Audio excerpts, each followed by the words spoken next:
Dexterity modifier. Wait a sec. Let me count. I have 13 plus my dex.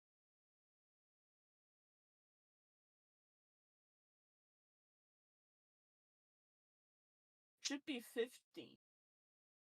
If I take off my armor. But it's just leather armor, so fuck it.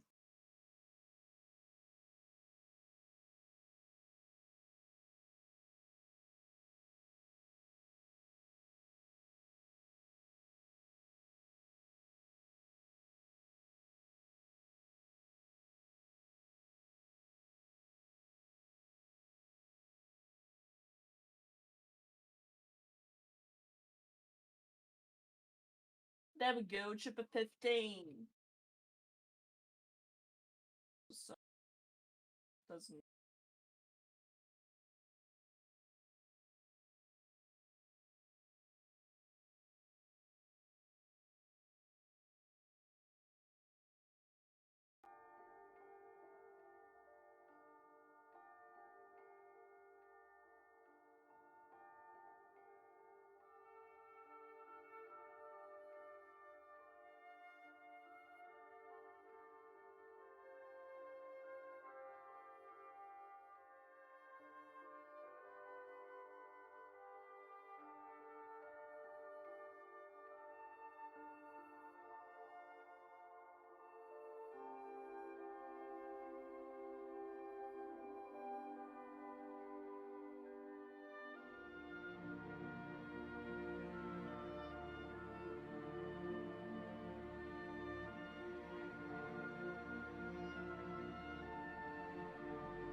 With millions of songs at your fingertips, your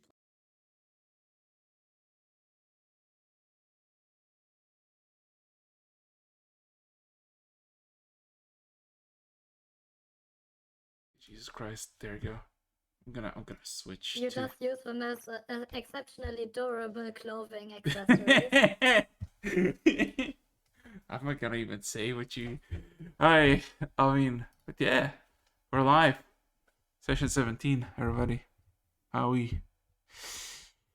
everybody's tired, everybody's sad. It's snowing, raining, no spring in spring. We're all sad. We're all sad. All of us. Well, I mean, The I don't know. depression has consumed us. Mm-hmm. Kinda. We can all whimper and cry. Not me, man. I feel fresh as a bagel. Up, I shut could up, go shut for a up, bagel shut up. right now. Nom nom nom nom. Yeah, Farron is nowhere to be seen, so probably he is just busy and the like. But yeah, with that being said and done, I gotta ask you all a simple question, the same question I ask every single week until, except for the times that you're not here. Are you ready to begin? Yeah. Okay. Yeah. Yeah. Probably. Good. That's the spirit. So, last we left off, well, you all decided to go satyr hunting, which went fantastically as you found yourself in some sort of gathering of satyrs, 40 to 60, and of course, one was in the middle on top of this scorched skull, saying something in a language that none of you comprehended. After a bit of planning, you basically decimated most, if not all, of the satyrs around, and of course the big bad satyr stealing its items, and then you realize you just... Excuse me. Hmm? Stealing them would mean that the old owner is still alive. Oh yeah. We took him. We found the items after no one owned them anymore. Yes. Yes. Let's go with that. Let's go with that theory. But yeah. You all basically, after your successful victory against a mass of satyrs, decide what to do with yourself next, and I guess you decided to teleport back to Platus, where upon teleportation you realize a lot of people are basically celebrating, as most of you realized there is a lot of hanged satyrs on the walls, on the palisades. People are eating satyr, and people are celebrating, as apparently the threat of satyrs in the local area has been destroyed.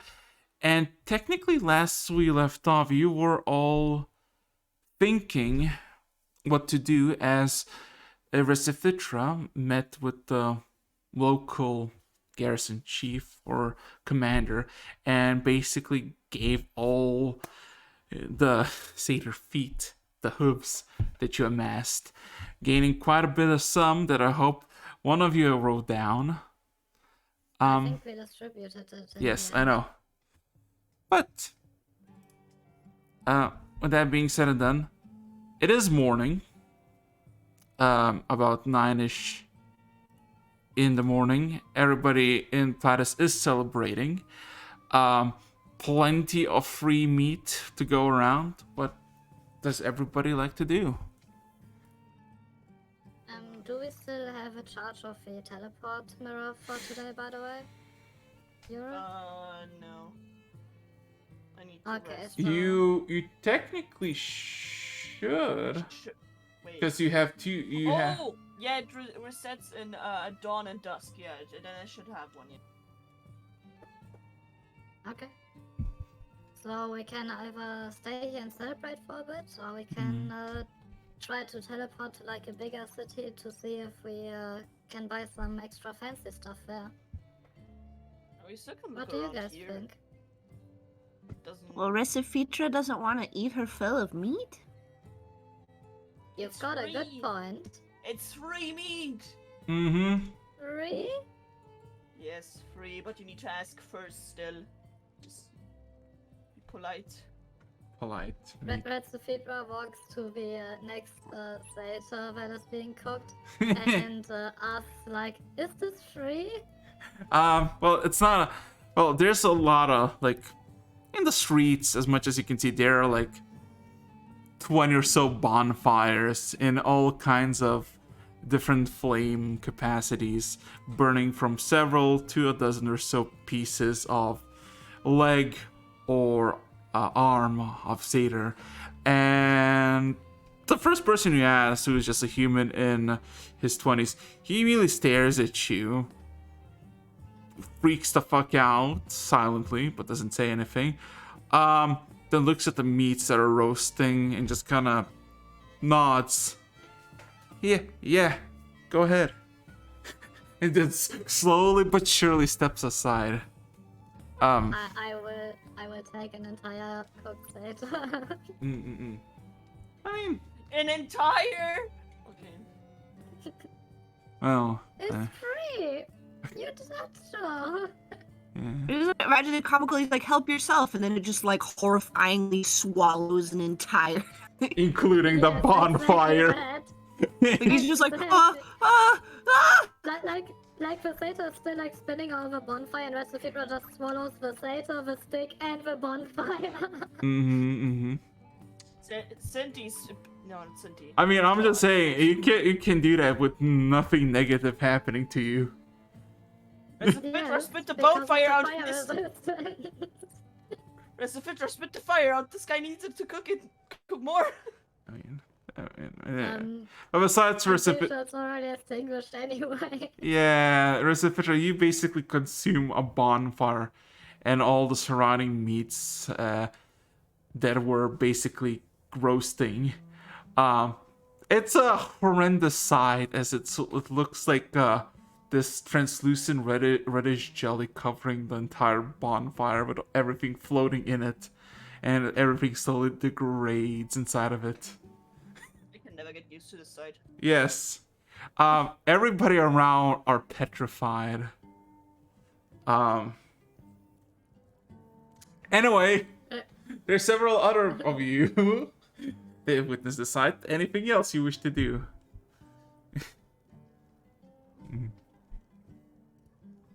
Yeah. I'ma also eat. Oh, we all gonna eat? Okay, then let's all eat together. Okay, yes. While they're eating, Yes. I'm going to sneak away, and I'm going to look for anybody that looks like they're a fighter. Anybody that looks like they probably participated in this little slaughter. Just roll me investigation or perception, you recall.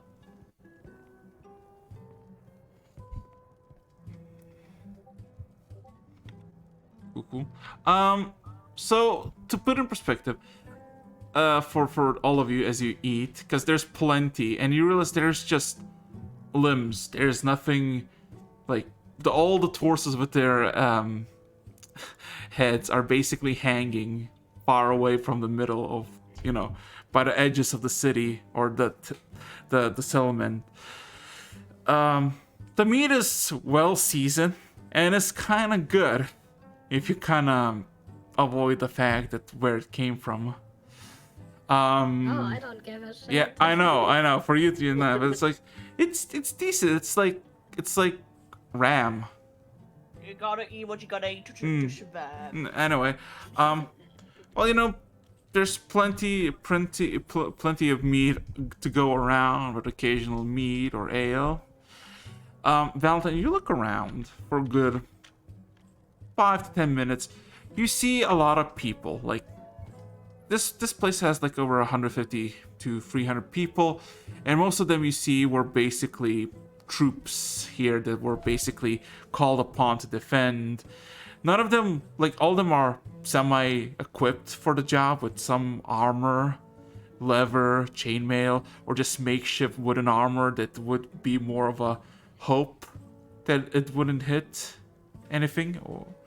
Nobody looks like the type that would, be the one that would go out and start killing everyone.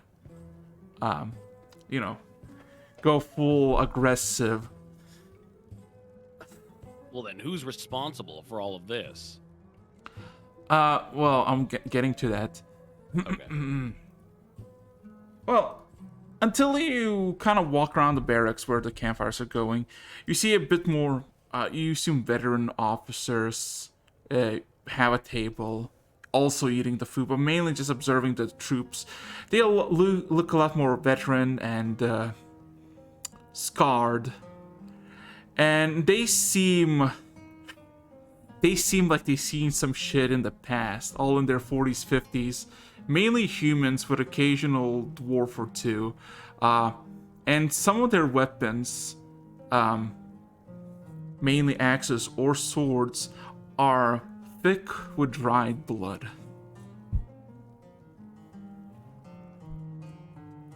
Okay. I'm gonna approach these guys. I give them a friendly wave as I approach, and I take off my helmet. Oh, he's serious.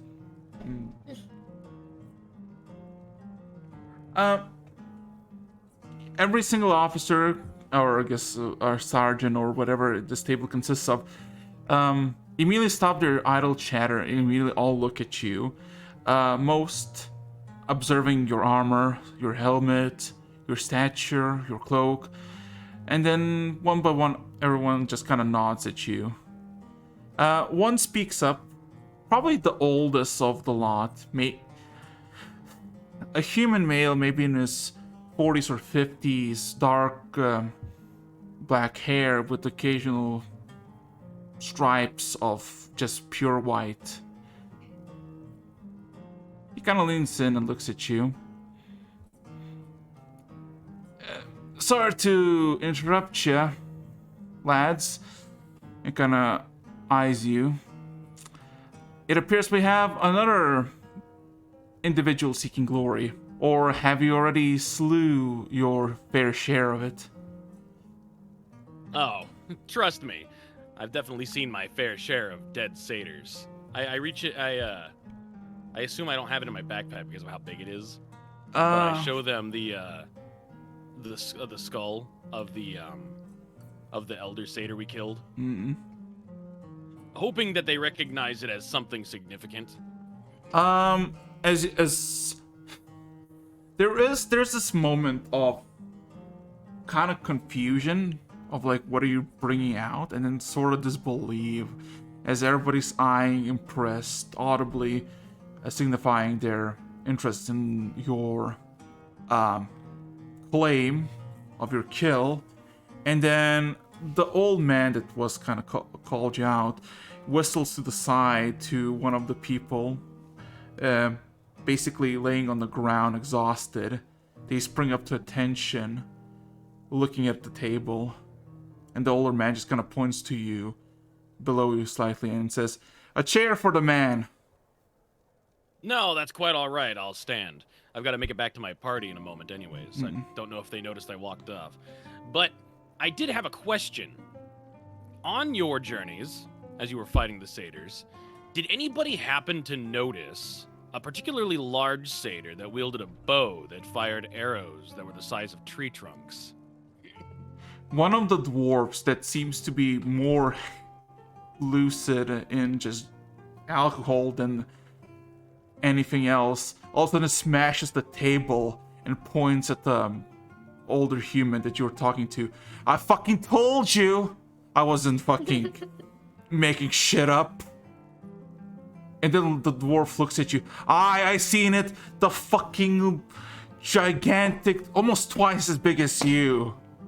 Yep, he's a big boy and he shoots big arrows. The fucking prick. No, it's worse than that. If any of your guys have been shot by his arrows, you'll know that they're not coated in a poison. They're made of some kind of psychedelic material, something otherworldly. The dwarf has nothing to say to it, but he kind of looks like for other...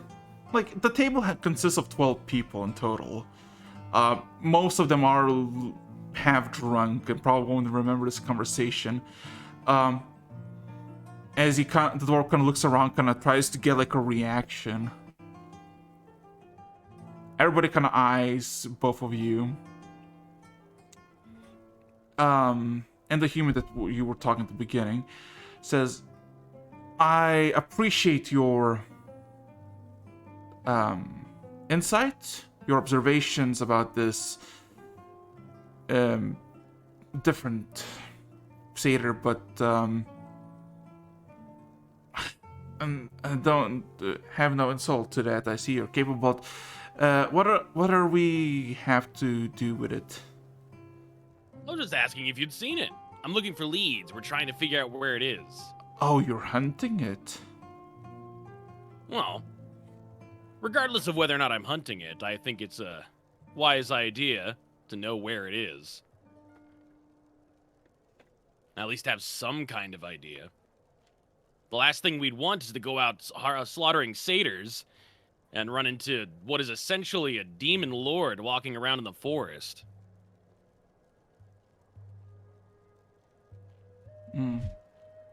Everybody goes silent, kind of murmur.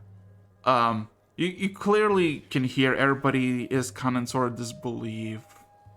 You know, a demon walking among the woods, a bigger satyr, and you know, a handful of chuckles can be heard. The man you're talking to is completely seriously staring you down and some measuring his options. A few moments pass. And the man just kind of looks up and speaks to you again.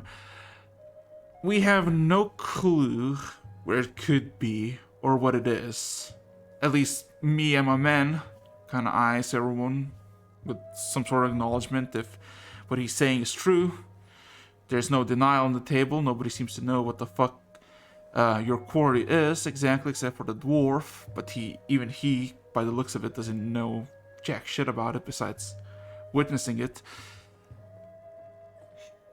If you want to figure out some oddity, some odd satyr, some one of a kind, this is not really a place. We don't really have, what do you call them, experts on the matter. We're here to guard the road, not to deal with the satyr infestations.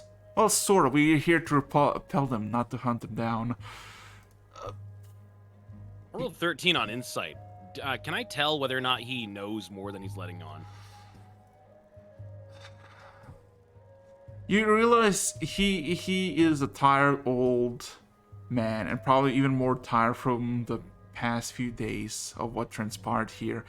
He has absolutely no reason to lie or bullshit you. Okay. And he kind of scratches his chin a bit.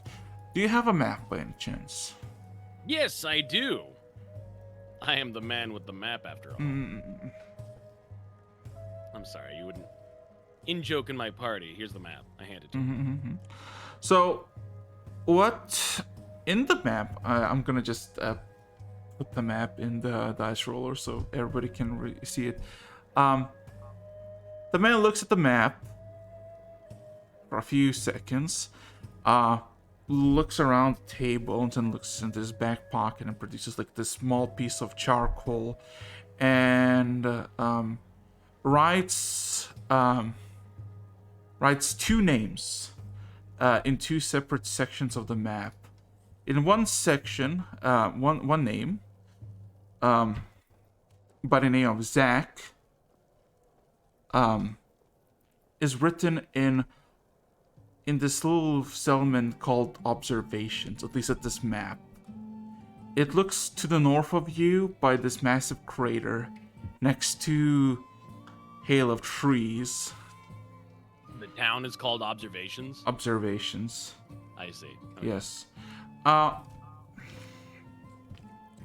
And the other name that is written down is Dana Sonfollow. I'll write it down. And it's written above the city of Palla, which is basically the capital city of Fana. the region. It is to the west.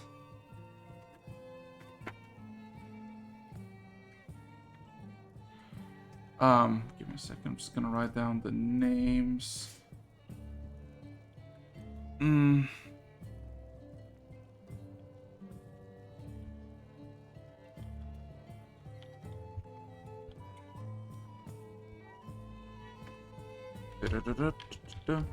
It kind of writes it down. It kind of points at the map.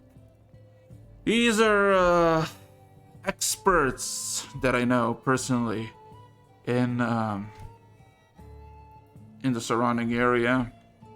They are pretty. Well, everybody knows Zach in observations. He's almost semi-nut job, a gnomish fella.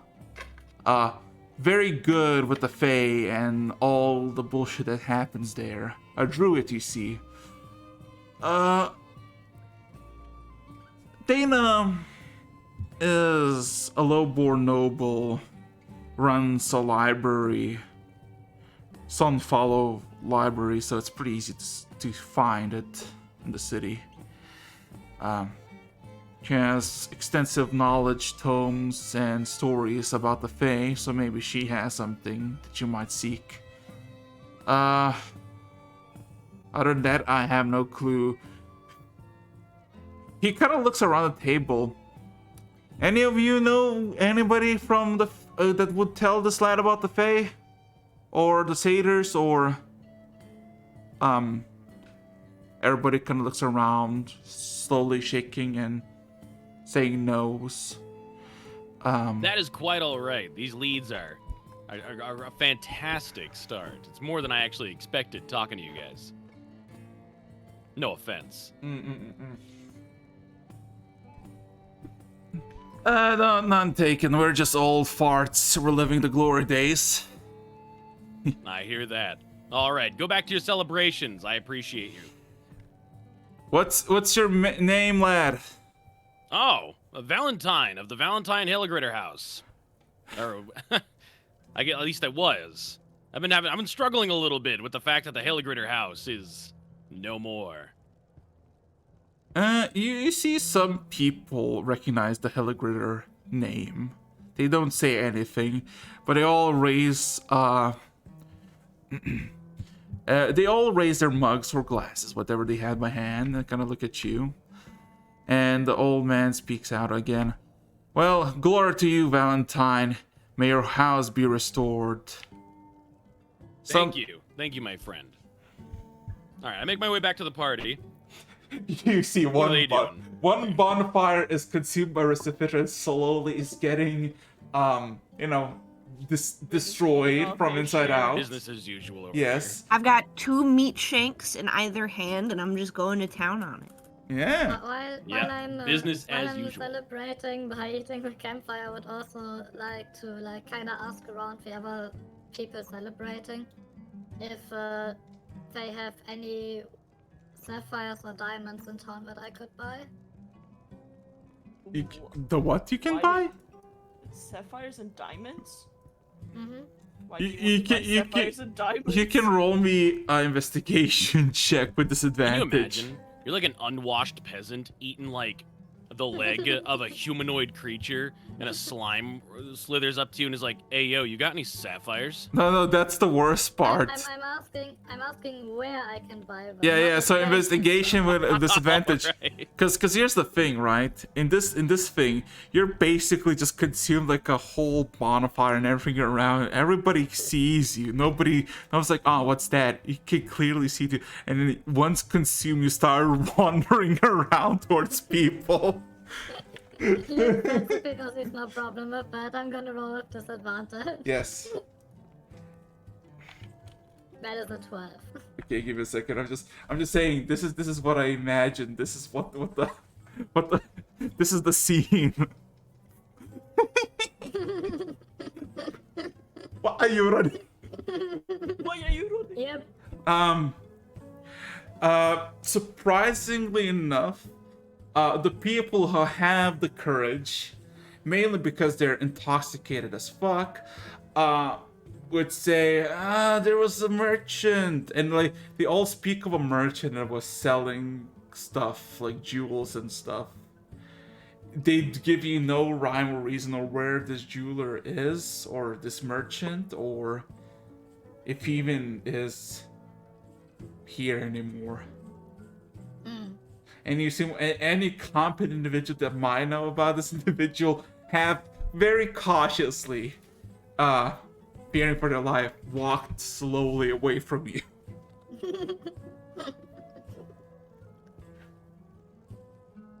Oh, hey, Valentine. Do you want some cider? No, I have had my fill. But I have something you might find interesting. I have a lead on where we can find that big bad satyr that shoots tree trunk-sized arrows. Oh! I bet he would be even tastier when roasted. He should be pretty thick, considering how big of arrows he shoots. Pretty Enough for chunky boy. everyone then. Should be chunky Well- boy. We can either head to Observations to meet with a gnomish druid named Zach. Observations is apparently by that big old crater by the Hail of Trees. Or we can go to Pella, which I do not know. Oh wait, Pella's like the big town. Yeah, It's the big town. You can roll me a history check if you really want to. But from you, Valentine, you know that Palla is basically the capital city of the region of Fana. That's where... Yeah, you just roll me a history check. Let's see how much you remember. I would be aware of what the capital city is, right? No, you know, but you maybe like you want to remember what's like what's. Oh Oh, yeah, there we go. oh yeah. Okay, so so the city of Palla is, of course, capital city of Fana, the whole region, and it is ruled by a king that you know that is alive and kicking. By the name of Fendrick the Wise. And it's 4 noble houses. One of them, of course, is of Fendrick's household. I'm gonna write it down, so don't worry. I'll put in dice roller. But the 4 houses is the house Sunstroke, the house Redberry, the house of Blue Falchions, and the house of Red Mists. And essentially, the 4 houses rule their own distinctive settlements or places of interest, and of course, the whole region is basically under Venrix the Wise rule. He's a human.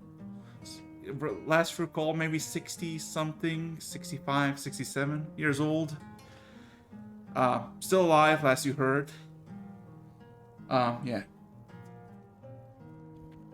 Okay, so we can either go to Observations and hang out by the crater, or we can take a trip to the capital and meet with a librarian by the name of, I checked the map, Dana Sunfallow. Ooh, I always wanted to see the capital, and you tell me there's also books? I love books. You don't eat the books, right? I would never eat books. Okay, good, because apparently the Sunfallows are nobles. And I would hate to get in more trouble. I mean, I guess in trouble. What is a noble?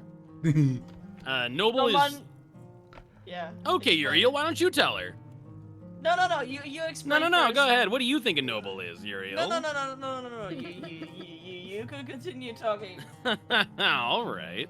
A noble is a person of more significant blood. One of the more important people in the world. See, there are farmers, and they're important, but they're not as important. And there are knights, and they're important, but not as important. See, nobles usually make political decisions for the people around them. But what's wrong with their blood? What? You said they have different blood. What's wrong with their blood? No, it's better. It's better blood. What makes They're it not better, they're just wealthier. Hey. A noble is not an aristocrat. For example, I am a noble, but I'm not an aristocrat because I am poor. Oh, wait. Restituta looks at you with like big eyes. So your blood is better? Hey now, calm down. Nobility also. I hate to admit it, but there is also a status of nobility that you have to maintain, like actively, which I, unfortunately, have not been doing. So, maybe if we go talk to the Sunfallows, maybe we don't talk about anything about my past. I would hate for that to muddy things. Because I may not be considered of noble blood anymore. Sounds like being a noble is weird. Yeah. Let's just say it's a person born with noble bloodlines, and they're like in between royalty and peasants. Basically what I said. Anyway, I also bet that I can buy all the stuff that I want in the big city. So I vote That's for true. that. All right, fine. Any objections? No. Yeah, I guess. All right. Then finish your celebrations here, and in the morning we'll head out. It is morning. It's like 10 in the morning. Oh. Yeah. Well then, finish your celebrations here, and I guess. Oh wait, we just teleport places now, don't we? Yeah, Yes, but that was the point. Yeah, but I've never went to this place before, so. I mean, worst that can happen is that we land a bit off. And then it will be interesting. Can I not do it? I've been there before. I don't. You're not attuned to the mirror. Yes. Everybody can roll me a history check to see if you have anything that might correlate with the place.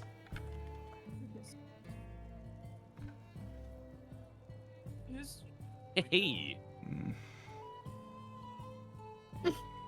Okay, so I we're all think familiar with it. Let's see what we have. Does know a little bit. Diania gonna roll history or? She doing it. Yeah, let's go. Like I said, I always wanted to go to the big city. I've read a lot about it. You can read. And about its books.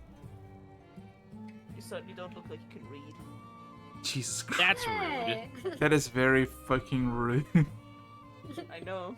Diania can Resifeature can cast spells. I mean, Oh, yeah, okay. Yeah, I'm So- very smart. for a plus one. So- No, I'm joking. For Ural, you have nothing on you from that place, unless the long shot is some equipment that you got at the very beginning belonged or was made to someone from there. Besides, I have no idea about the outside world. yeah, you know, I guess you as much information as you know about Pella is how much you were given just now. Valentine, you've been to Pella a handful of times. You basically know quite intimately most of the city. Not how much it's changed in the past 7 or 8 years, but good enough. You imagine some places are still there after all these years. Recifitra, you don't really have anything on you from that place, but you know a bunch of tidbits and just random lore about Pella. I've read the entire travel guide 3 times. Yes. I don't know. It's you don't have it. If you want to ask me about random stuff like what's the economy situation, if there is there any noble squabbles, is there been any like cults or the like? P.S. No cults that you heard about in Pella.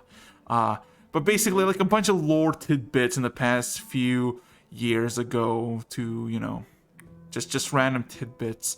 For Diania though. Diania, you were raised by the streets of Pellas. Pella. The hat that you wear at this very moment belonged to a lady that owned a herbalist shop. Mm. Wait, is Pella the city I started in? Yes, that's where you Oh, that's I where your forgot. origin was. Yes. And you know, I mean, you would know enough that the item that you possess, the hat, would be just, I mean, the item literally belongs. The other item that you don't really know if it would go to Pella or somewhere else in the world is the ring of the Rat King. Would it bring you to Pella because that's where you got it the first time, or would it bring you somewhere else? The mask is also technically from Pella. A very I would long. assume almost everything on my body is Yes. from Pella. Yeah. Technically, anything from you would be. Oh wait, I don't think So I'm you allowed were to go just- back there. Whoa. What? I don't think I'm allowed to go to Pella. Why? Why Wait, not? why? I've been having so much fun traveling with you guys. I totally forgot I got run out of town. Oh. Oh, Well, that's. I didn't do anything criminal, just everybody got sick of me doing my magic tricks and stuff in the town streets and stuff. Ah, I see. Banished for being annoying. It's because my fortunes didn't always come true, but I never promised they would be 100% accurate all the time. Well, I how see. about we get a new drip and disguise you? How easy will it be to disguise Diania? She has a tail. A different mask. I guess how long ago was that? I mean, many tieflings have tails. You can't distinguish tieflings just because of the tail. That's true. Why don't we get Diania a different mask? And Yeah, no one back from where I'm from has actually seen my face.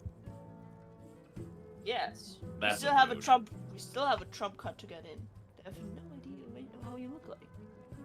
I So can, we can I just can, change the clothes and boom, we get in. I can paint your mask if you want to. You can paint it? Yeah, Since just when like do you you have painted the artistic ring that I skill? gave you. no, that would be like putting on a fake mustache and assuming nobody's gonna recognize you. Yeah. What? You can How about- recognize people when they put Yeah, on how a about- mustache? How about we get a new mask? Not really similar to the one she has now. And maybe like some change of clothes. Just a little bit different, you know? My mask and my clothes are very important to me. We're not You gonna know, get rid of them. You don't. Yeah, I was about to say you don't need to get rid of them. Just for the time when we enter there, you can like you should change into them. Yeah. And later when we Okay. leave, you can change back. I guess I shouldn't do any card readings while I'm there. No, Yeah. you should probably lay low. Maybe not. Can you do a card reading for me? Yeah. I pull out a deck of cards, and you guys, anyone who knows about tarot cards know they are not tarot cards, they're just random playing cards. I shuffle them around, and I pull out a random card, and I'm like, this card, Recifitra, means that you will have many more delicious meals, and I give it to her. Yay! And she eats the card. I go closer to Diana and whisper in her ear, isn't that kind of given how much she eats that she will always have something? Exactly. That means the fortune will never be wrong.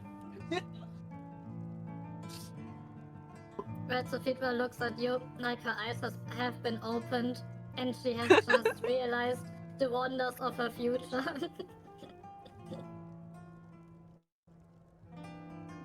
Oh man. Well, I have a completely sick idea. Why don't we convert my Longhorn Satyr skull into a new mask for Diania for now? It looks kind of scary though, no? Wouldn't that get more attention though? Here's the thing, Uriel. It's Pella. It's the capital. We're not going to stick out. We're not going to stick out at all. I mean, Recifitra might, but the rest of us are probably going to look like your standard fare. I guess I could mimic you guys better if you want. if you think I stick out too much. Yeah, we need to get a paper bag and put it over her head. It's not quite that. I just think people will look in our direction more. I don't think anybody will approach us or anything. As Yura says, we should put a paper bag on her. She turns into an exact copy of Yura with the cast of disguise self. Man, I look good. Man. Wow. How many times could that have been handy? Yeah, why didn't you tell us earlier? I never saw a reason to hide myself. Look how cute I am. And I guess I should have assumed the slime could do that. Because that's on me. Did you just call me cute? No, not now. Not now.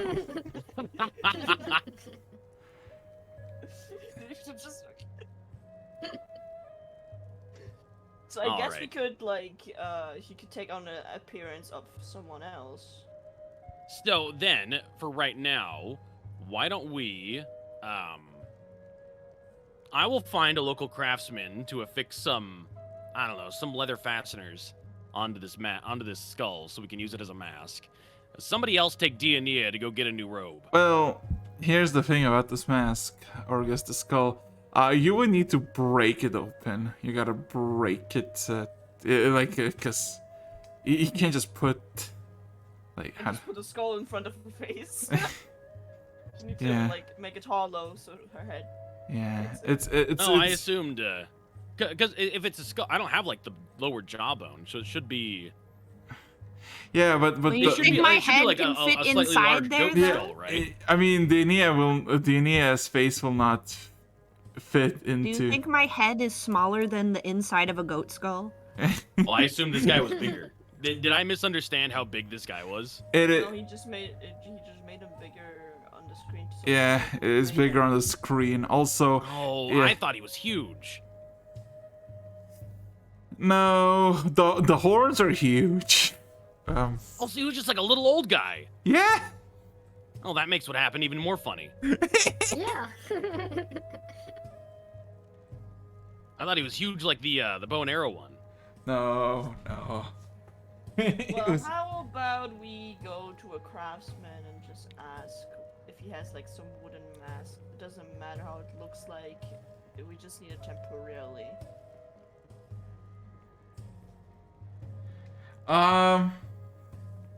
Roll me investigation, everybody. Everybody. Oh. Yeah. Like, yeah, we're gonna go find a craftsman. Looks around. Everybody's drunk. I feel like almost all my pluses are 3. Three. I have no idea. You're like one. I'm blind. Like a fighter. Dainea just doesn't want to part with her mask. It's special to me. I carved it myself. You can't keep Mm. Out of a bit of driftwood I found when I was a baby. I like it. We'll take good care That's of the it. fit Anyway. while still looking like Yura. Well, Can you stop looking like me? It's Well- freaking me out, actually. it takes a few minutes for Also, Recipitra. you didn't catch my charm right. Huh? Let me check if I actually can end. Anyway, takes you a few minutes, and Recipitra finds a man, a human, in his 30s, that he just asks about, hey, do you know anybody who can make masks? And he kind of looks around and immediately points at the crowd of people and another human, a female, in her 20s, and he goes, yeah, her. She's one of those fancy theatrical. As he does this motion, I'm trying to explain. All of a sudden, he stops and immediately turns away from you and just vomits on the ground. Nice. Yes, very nice.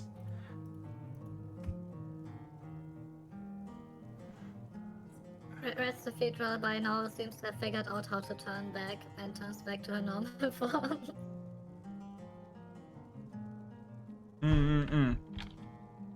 Much better. I agree. So I see you approach the lady. So it would seem. Yeah. Excuse me, ma'am. Ma'am. Yeah. So. Nerd emoji? Milady.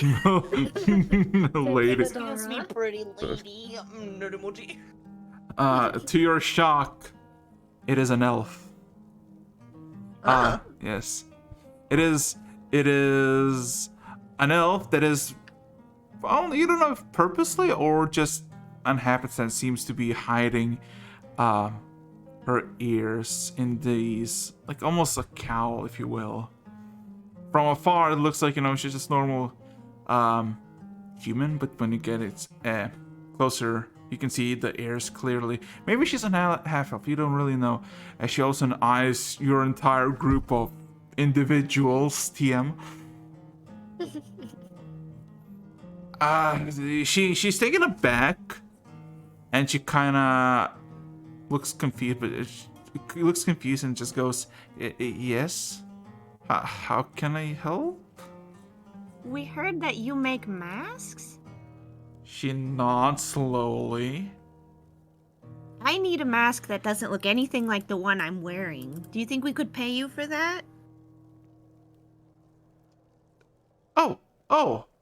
You're here from oh, she all of a sudden grabs you by the hand, just kind of tugs you closer, and she kind of immediately goes off with you away from the crowd.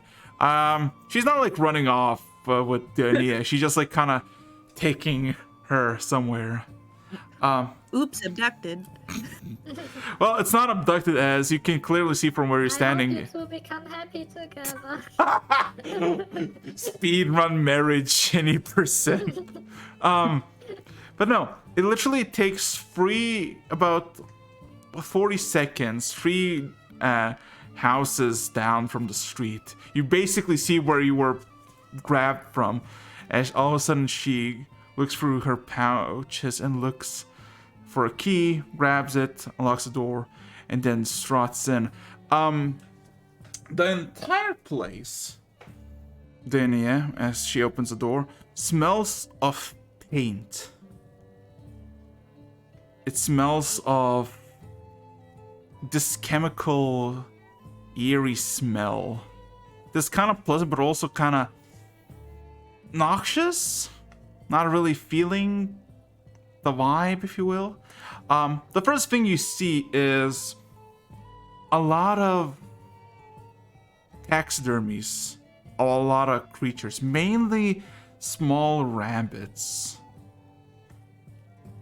or foxes or any other smaller critters. You do a lot of crafting in here. Yeah, I picked up many trades throughout my years. You wish for a mask. What's the occasion? Theatrical? I don't really know why would you need a mask? Is it for a play? Is it for a social event? And she says that she looks through one of the cabinets. Let's just say my many adoring fans know this mask really well, and they need something new that they won't recognize. Okay. Any particular make? Metal, wood, stone, porcelain? I think wood would be the best. Something lightweight and maybe doesn't draw too much attention. So you see, she's basically in the cabinet that you open up, and there's like a bunch of what seems to be scraps of cured fur just hanging on the sides. And then all of a sudden, from the cabinet sprungs like a side cabinet, and in it there is several folds that she unfolds, and there are a dozen or so masks, all in intricate designs and colors, different materials. In total, there are 12 of them. 3 of them are metal, 6 of them are wood, and 3 of them are of stone looking. The 6 ones are in different colors, and they're basically the same, as in they're very minimalistic. They covered the face, and the only thing that is like shown of, I guess, the person who's wearing it are the eyes. And there's one of silver, gold, crimson, red, blue, pink, and orange. And she kind of steps away and kind of looks at the mask and then lets you kind of. I pick up the red one and I turn to her and I say, "How much for this one?" Do you need eye covers for it? I cup? Yeah. As she all of a sudden, she almost looks a bit disappointed and sighs. Since you have adoring fans, as you say, some might even recognize you by the color or the texture of your eyes from afar if they're very keen on finding you. And the eye cover would basically put on, and she kind of grabs from the cabinet that you're looking at, this like black cover, and she kind of gives And I this. can still see through it? Yes. That's amazing.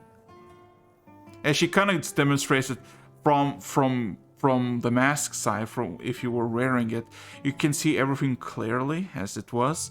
But looking from outside into the mask, it's basically, it looks like it's just covered in darkness. Amazing. So she points at the mask. The mask, 10 gold pieces. If you want the covers, additional 10 gold pieces. All right. So I reach into my pouch and I pay her the 20 gold pieces. She nods and she takes the gold and she kind of provides you with the mask, and she immediately kind of puts on the covers into them and she kind of presents it to you.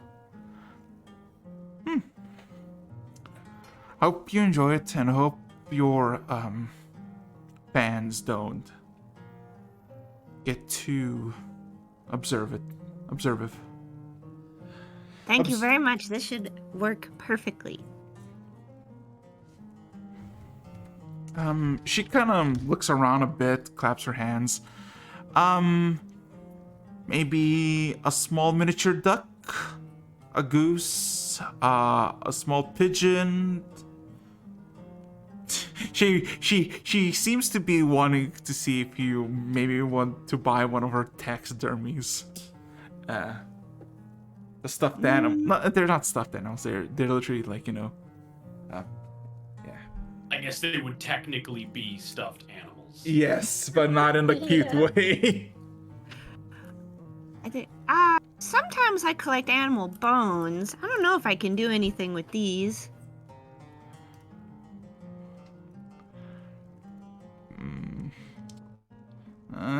That's a shame, but if you need any more masks, or if you need anything commissioned, mask, I could make one. Thank you. I'll keep you in mind. The thought of having more than one mask for different days, I hadn't thought about it. Yes. Oh, yes. My name is Ressi. A pleasure to make. A pleasure to make your acquaintance, Miss. Dionea. Pleasant name. She's gonna give us like this polite bow. I do kind of a clumsy curtsy.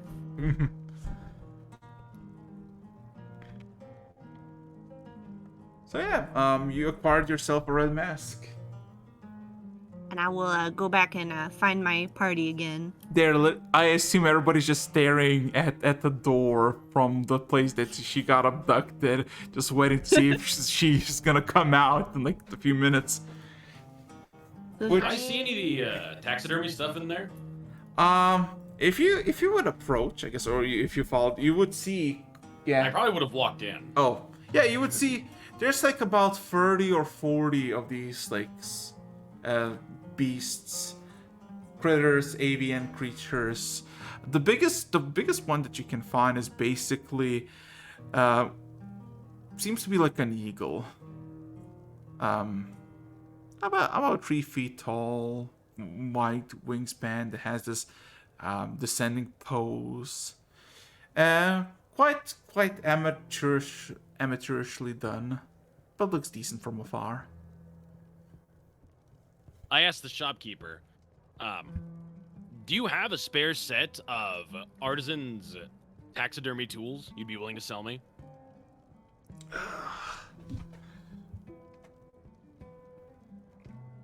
Ooh.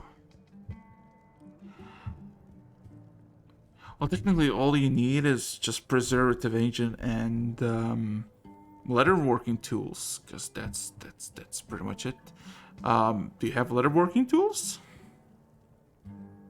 No, I have not. That's what I'm trying to buy. She kind of looks around a bit and just kind of.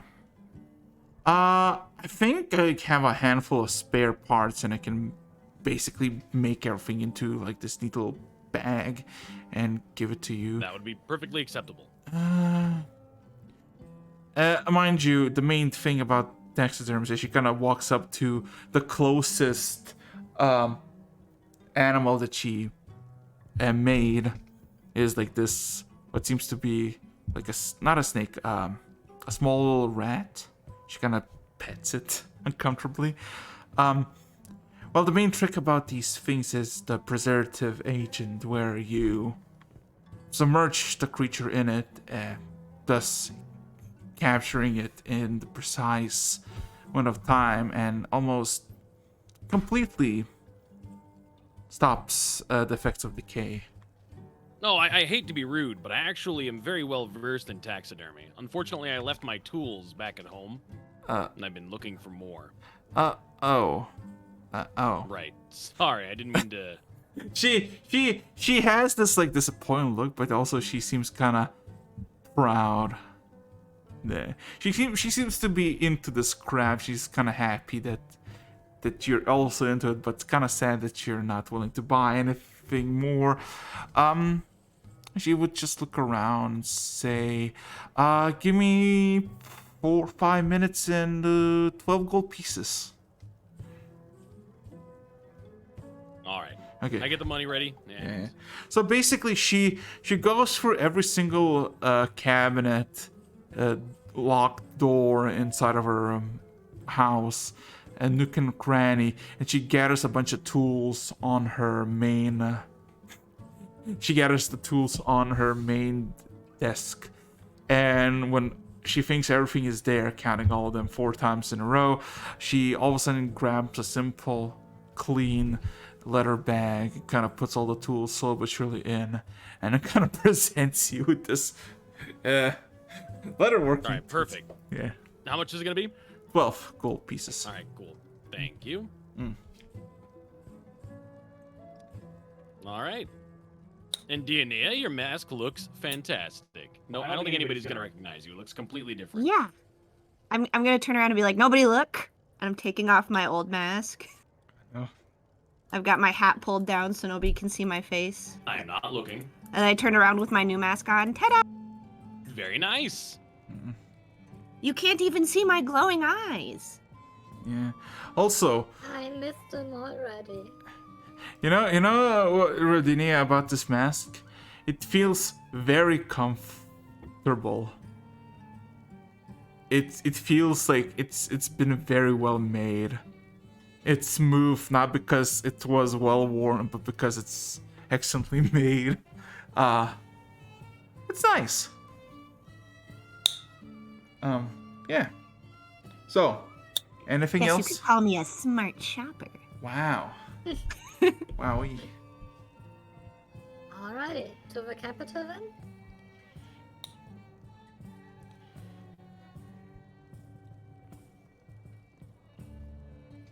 It's your decision. Are we ready? Are we ready to go? I'm ready. Yep, I'm ready to go. Alrighty, Yura, do the thing. So what would you... Oh wait, is Euro still away? Ooh.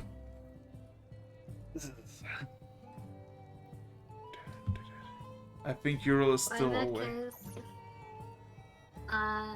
I guess while waiting for you, may I think about a new project? It would take a long time. How long?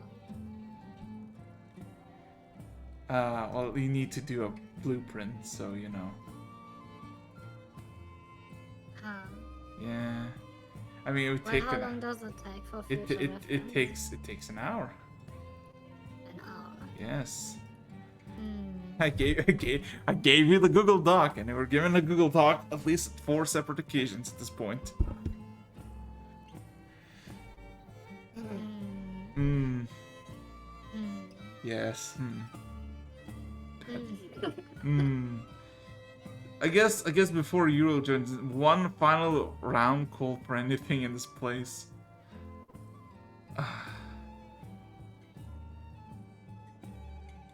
I don't think I have anything left to do here. Cool. Well, let's see. Let's.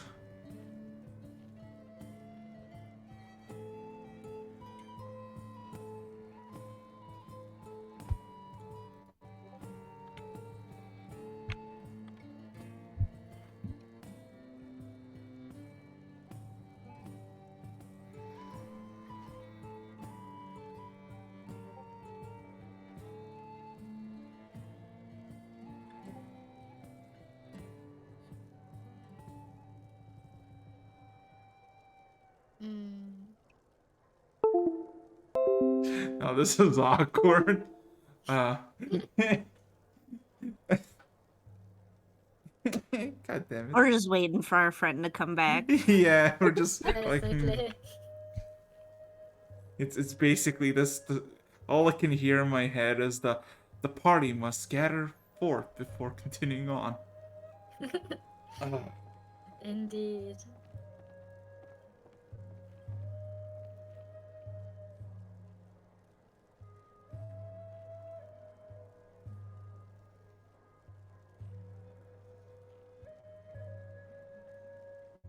Wait, what are we waiting for? We're waiting for Euro.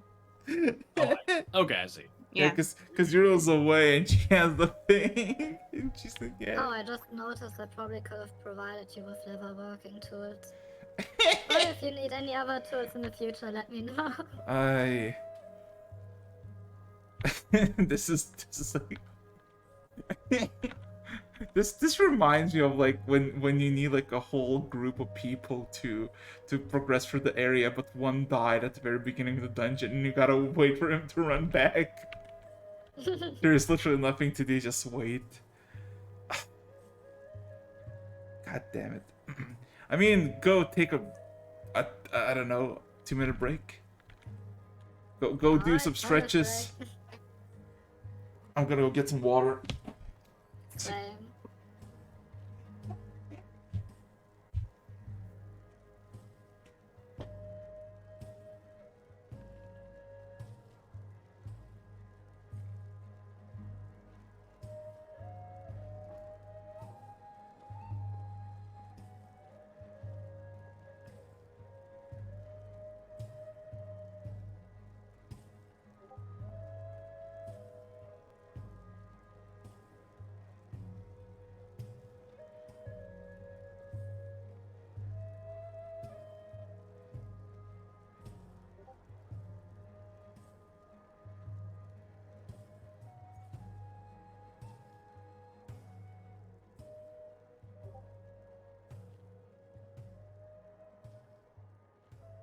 While we're here, I'm gonna look at the elf shopkeeper. I'm gonna ask her, were you born here or did you move here?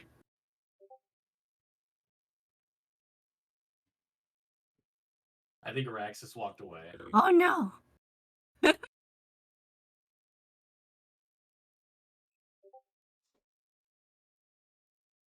It's like we're in a video game and someone hit pause. My character becomes aware.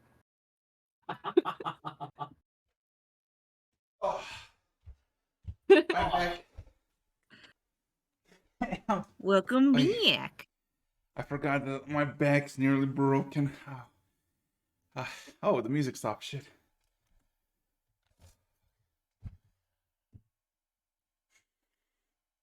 Second.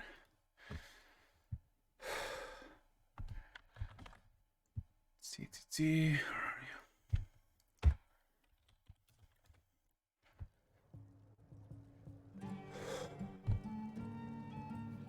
Your back feels better soon. Thank you.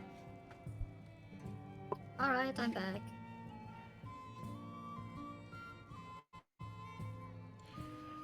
Where is B-roll? Dead. Absolutely dead. Oh. Come on. Well, I guess we can already think about what everyone wants to do in the city. Yeah. Like, I wanna go definitely shop for some diamonds and sapphires. That's like the number one thing I wanna do. Is there anything you guys need to buy? When we get to Pella, I think I would like to acquire a pair of leather cestus inlaid with cold iron studs.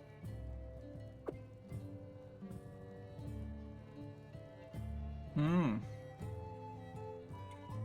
Because when I rage, I deal radiant damage. But not with anything I actually have. Like, my whip does slashing damage, and the radiant bonus only applies to blunt damage. But also, I get a bonus to unarmed attacks. And cestus count as unarmed. So I'm like, hey, Makes sense. might as well get me a pair of those that do bonus damage against the Fae. Gotta get close and personal, eh? I need I to have to check. anyways. I need to check what cestus is. They're Oh yeah. Yeah. I know exactly what you mean by these. Yeah. Okay.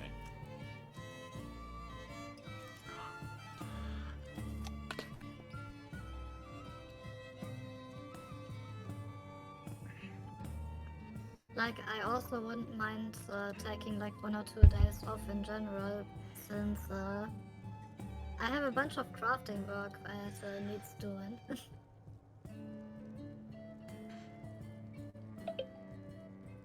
Oh boy, god damn it.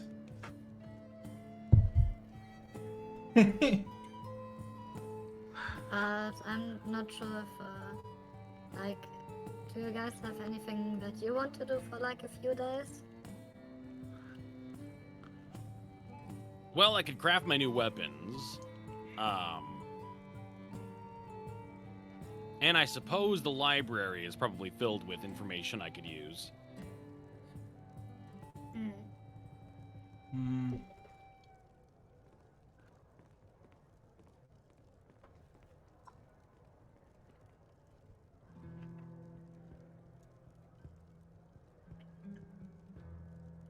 Being a weird little vagrant, to feel like Diana's only goals are to eat and survive.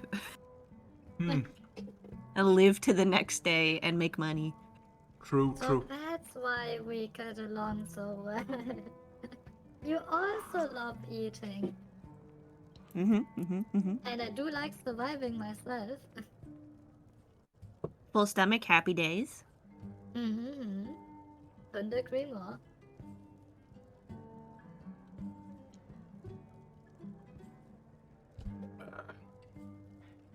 V, where are you? God damn it. This is sad.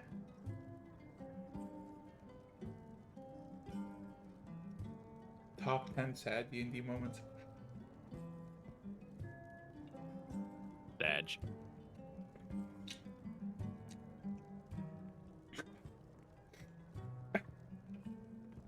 God damn. You know what? Fuck it. Everybody roll perception. Let's do something willingly. See if you can find something well.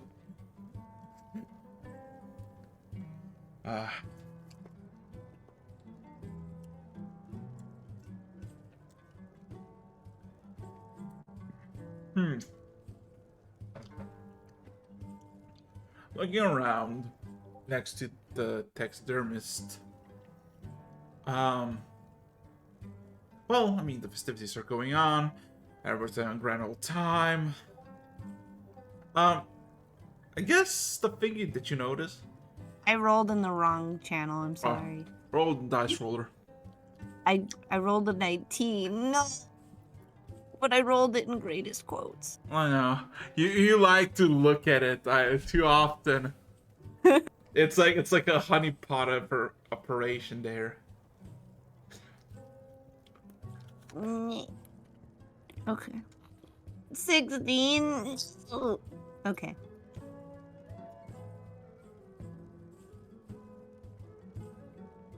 So, it's peaceful. It's calm. Everybody's celebrating. Everyone's having a grand old time.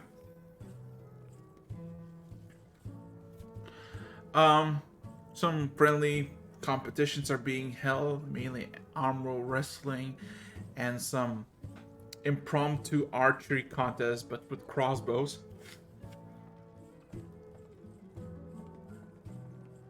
Looking down south, though,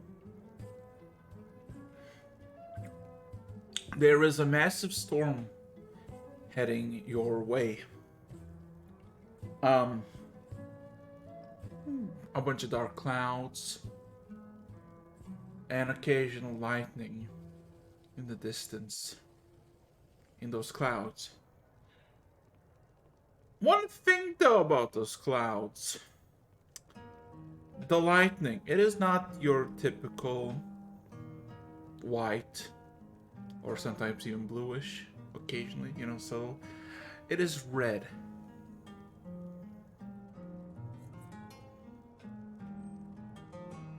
So there's a cloud with red lightning approaching? From the south.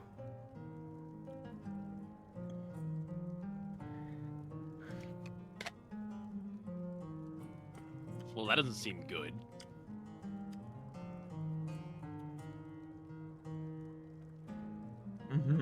Okay, V, let me know that she'll be back in approximately 5 minutes. Something came up. Oh. Goddamn. But yeah, you see in the distance a cloud from the south approaching. You all know that in the south the volcano lies. Yeah, I mean, we've only seen a cloud with red lightning once before. Oh, wait. Wait, we have, haven't we? Yep.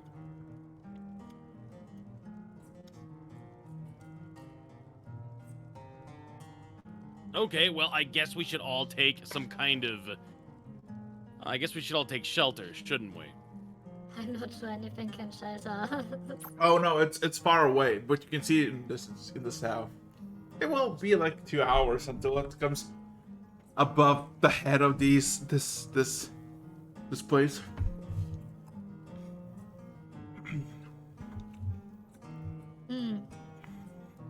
Well, the best thing we can do right now is warn them. You could. I'm not sure that will happen. Well, I mean, people can leave. I guess.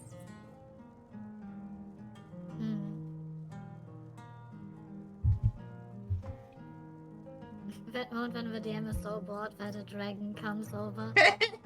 Yeah, just a demon invasion there. The underdog just opens beneath your feet. Abyss decides to take Hello into this place. Just a grand old time. And if you want to warn it, you can warn people or anyone specific or.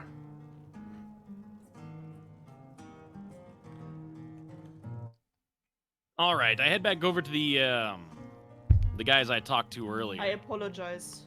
Oh, hello. I'm back.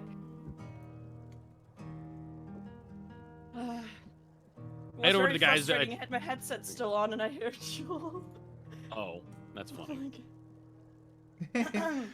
I guess. What are we doing? So, because everybody's like kind of waiting for you. Time a bit moved on, and as people just casually glance around, they saw that there is a storm coming from the south. A dark black clouds, nothing unusual. for the region, except that the light that occasionally springs out of there is red. You witnessed this sight once before. Yeah. Uh-oh. I go over to the guys that I talked to earlier. I wave at them again. And I clap. I clap very loudly and I say, "All right, gentlemen, it's time to sober up." And I point at the cloud and I say, "Because over there's a red dragon approaching. It's about 2 hours out, but it's heading right this way." Panics. Just everyone is running. And I put screaming. my hand on the shoulder of the older guy. And I say, "And I'm gonna be honest, I am not gonna be here for it."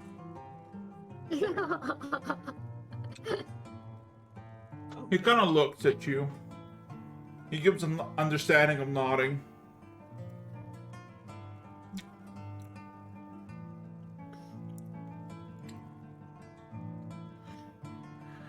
You're very calm about this. He looks around at every one of his comrades who are like all not petrified, but like kind of confused, but also kind of glimpses of fear. He looks at his mug, downs it, stands up, looks at everyone. Okay, no more drinking. No more drinking. Everyone take shelter. You don't want to fucking die. I'm pretty sure that He all walks the out guys will into die the street in one. and kind of observes the cloud from a distance. You realize, Valentine, a few minutes have passed. The cloud is slowly but surely is kind of coming towards here. He looks around, see the people celebrating, and looks at you, Valentine. I suggest you leave now. Most of them maybe leave, maybe not. I'm staying. I was born in this place. I'll die in this place. Well, that's very noble of you. He kind of it takes a few steps up and gives a sharp whistle and yells out, "Sons and daughters of the Empire, citizens of Platus, I was just informed by this lad over here," taps you on the shoulder, Valentine, Throw me under the bus. "that a great threat is approaching from the south," points at the cloud. "Now, you have two options before this threat arrives. Either get the fuck out through the north or through the east, or stay here and fight." It's a dragon. Nice joke. Very, very funny. But we can't just leave all of them, right? We absolutely can. They chose to stay, so we can't do anything about their own choice. That's true. They have the freedom to stay if they want to. Some people, let's see, I'm gonna roll a d100. God. The festivities are cut short immediately, as everybody all of a sudden drops whatever they were doing, panics, and start running around. It's like in those cartoons. Panic ensues. And the man looks at you, Valentine, just gives a nod. You don't even need to roll insight. He's basically just nodding to you that it's your cue to leave, if you want to leave. I guess we GP guys, huh? Yep, time to teleport out. Can I roll a nature check to estimate if there's any chance the settlement will survive a red dragon? Slash, if there would be a chance that we would make a difference in this? I would say you have no fucking clue because you don't know what these people are, what the dragon is. It's too many unknowns. I guess the question is, Retzafitra, how many goblins? How many goblins would it take to kill you? And are there that many peasants here? How many peasants are there? There is about like 200 people or so.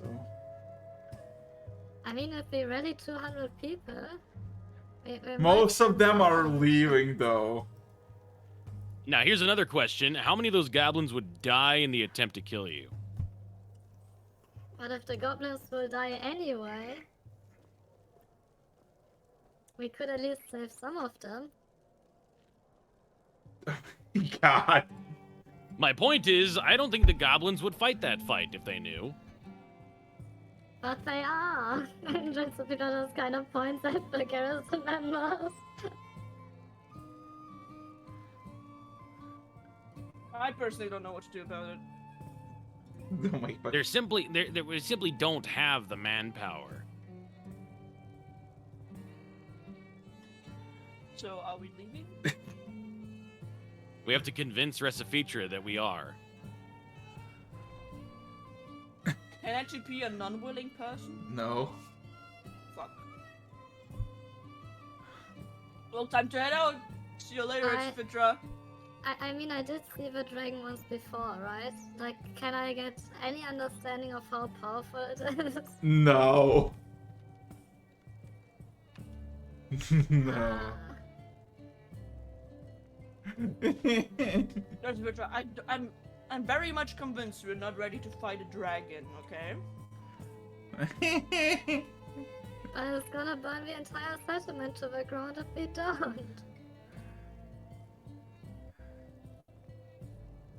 Would it be possible to redirect it? How are we supposed to do that? I don't know, that's what I was asking. Treasure?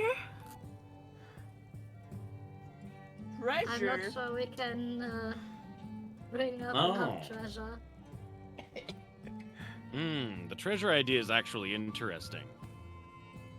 Maybe not real treasure. Maybe we could send it something fake that sends it going in a different direction.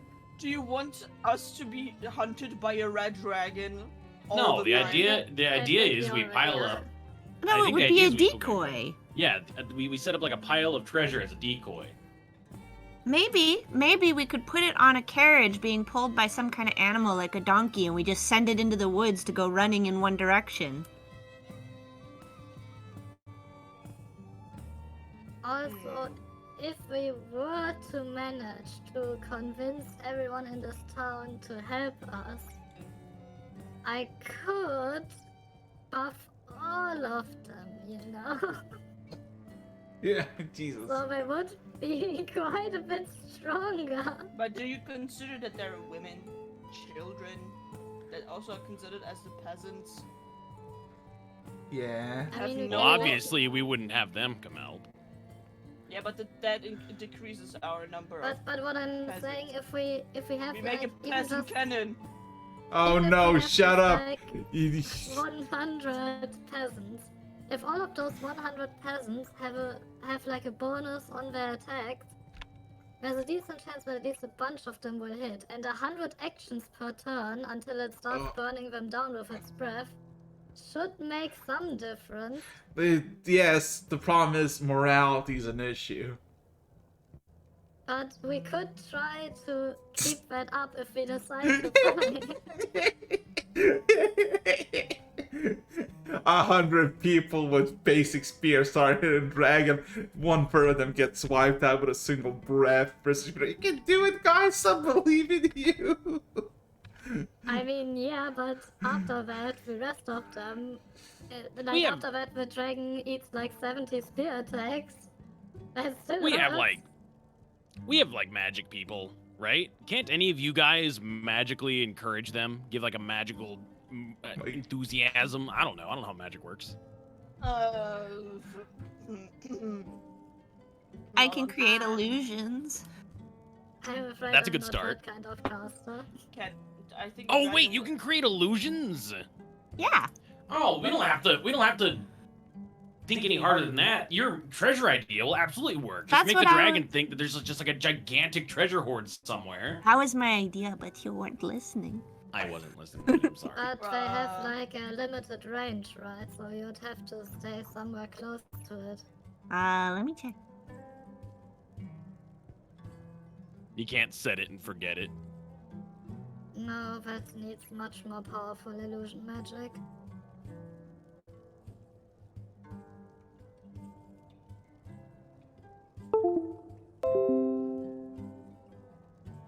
The spell description says that the illusion itself is a 5-foot cube, but it doesn't say anything about how close I have to be to it. Let me double check. I think it says in its range. Oh, Yeah, wait. the range. 60 Plus, feet. is 5 square No, feet of 30 treasure. feet. Hmm. Good enough dragon bait. But maybe we put the gold illusion on something like a pile of apples so that the What- dragon what if chases we it for a What while. if we combine the two ideas?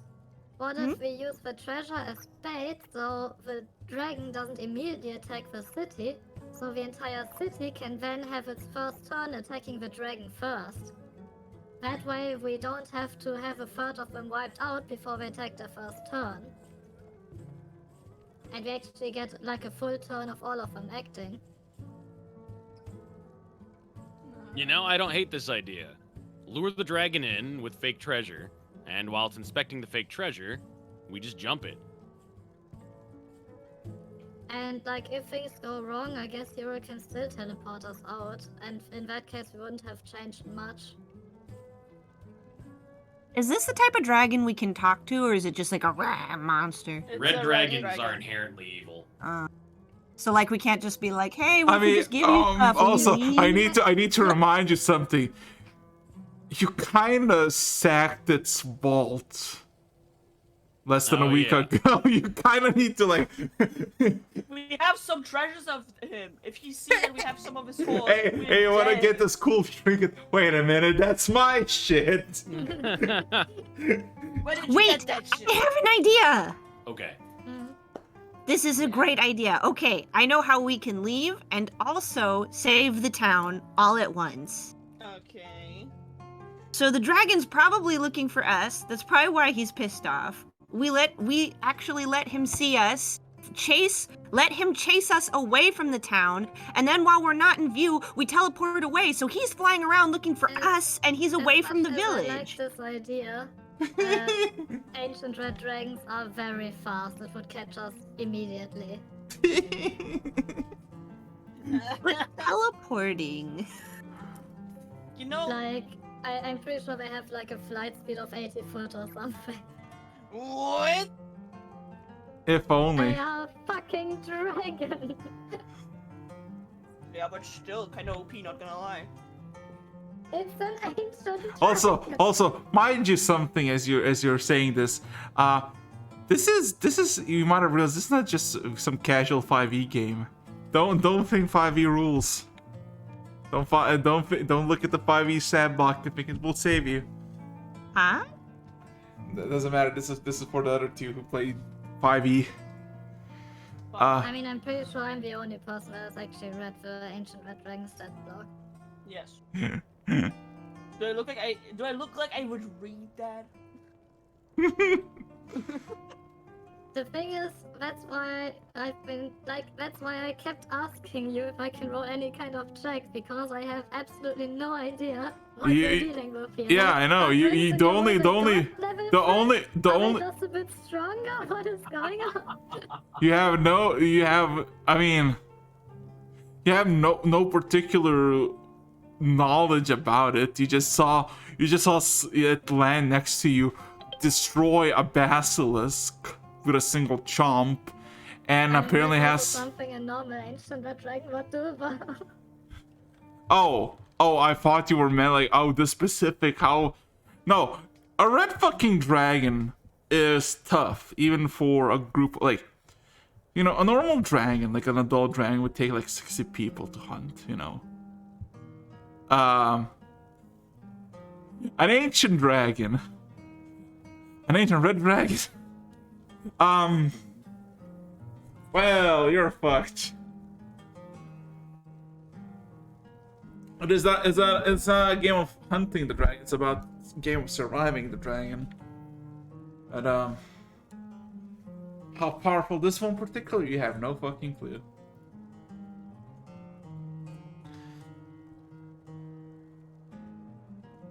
god. The other problem is that my flaming spheres will literally not do anything to a red dragon. But on the other hand, he can kill you with his fire breath. Yeah, but I'm pretty sure his claws will do the trick. Just don't get too close. Ah, yes. Ah, yes. This is not Dark Souls where it's like, oh yeah, just dodge the fucking the fucking claw attack, just roll over it. So, Yeah, decisions. just remember the pattern, okay? Do we also respawn if we die? Definitely. Can I not my save point?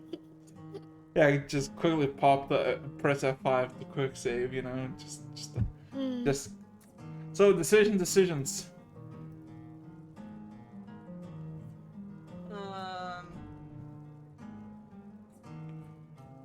So, are we gonna, TP away or? Okay. We have 2 hours, right? Somewhere around it. Okay, so growing up, I recall a story that my old man would tell me about the kobolds and the werewolf. Okay, just bear with me for a moment. So kobolds could never kill a werewolf, right? We all know that. Mm-hmm.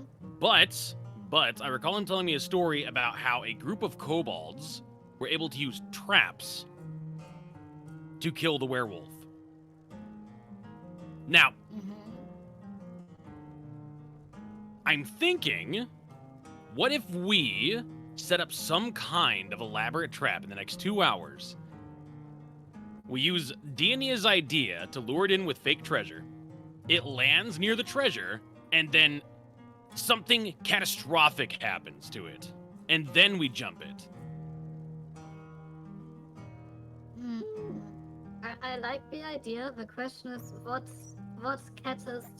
catastrophe do we have in store for it? Do we have enough time and resources to build a giant pit trap full of spikes? No. No. I doubt it. Do we have explosive barrels? I'm pretty sure that would count as fire damage, and I'm quite sure it wouldn't hurt this thing. You Obviously, you don't consider have any. force or thunder? Oh. Can we please talk about that? The music is like very common. Yeah. I wanna. Eric's, Yeah. Eric's ruling question. What kind of damage do explosions deal? Depends on the tower explosives used. There's several.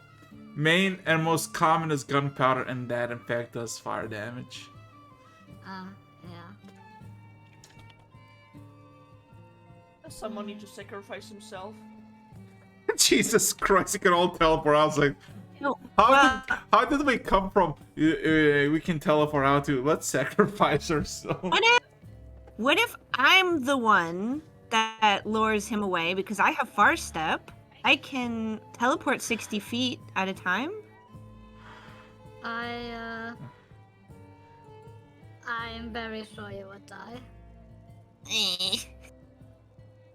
Not only are these creatures normally fast, but like out of character, they have legendary actions. I don't know if you know this concept. Exists I don't know in what that D&D. is. Legendary action?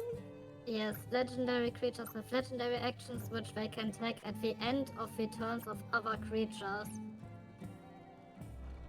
Dang. So they basically have more things they do in a turn. So wait, This a also legendary- includes.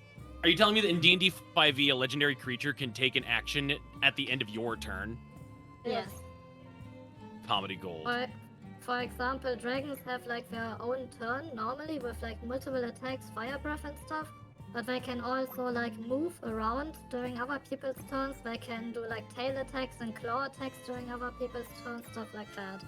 You know So what? I say that's bullshit, but at the same time, I used to run campaigns all the time.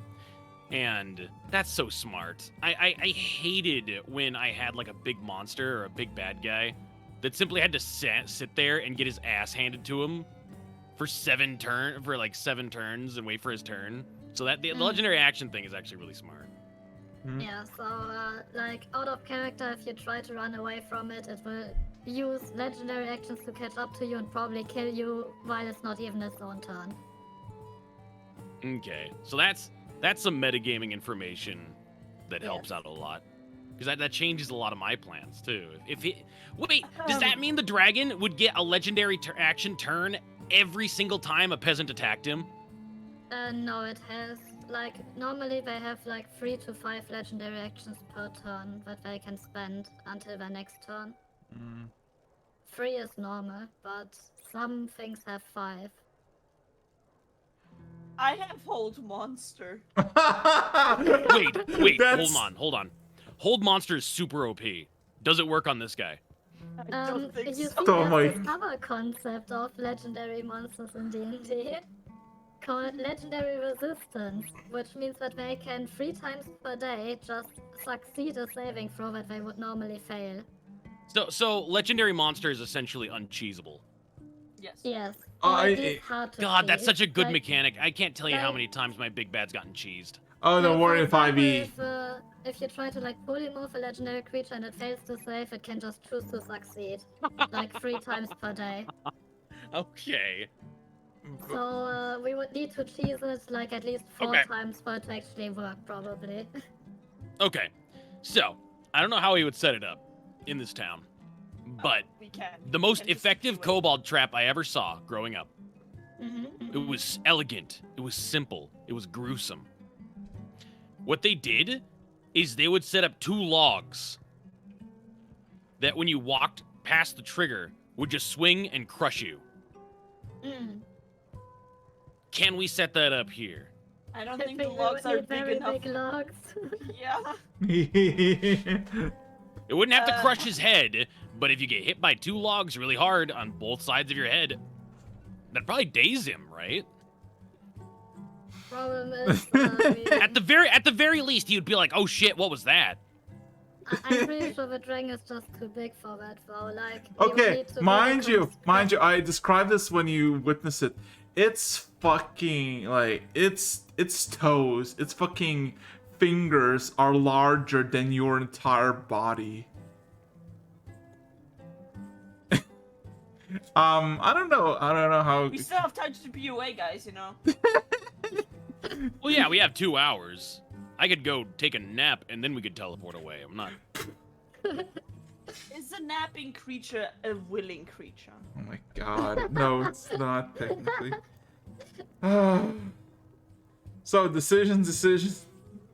Are you You gonna? did this to yourself, Alex, when you brought a town into this. I know. I don't think there's anything we can do. I think this creature is just too far beyond us. I think. Can you fight an earthquake, or do you just accept you have to rebuild your town? If we were like level 20, I would absolutely fight this, but level 11? It's sad, but I do There's think the no town fucking just way. gets destroyed.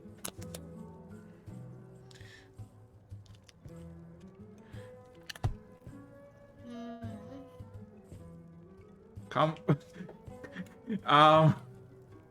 So I need a confirmation. I'm gonna wait 2 hours, see what happens, or are you just gonna?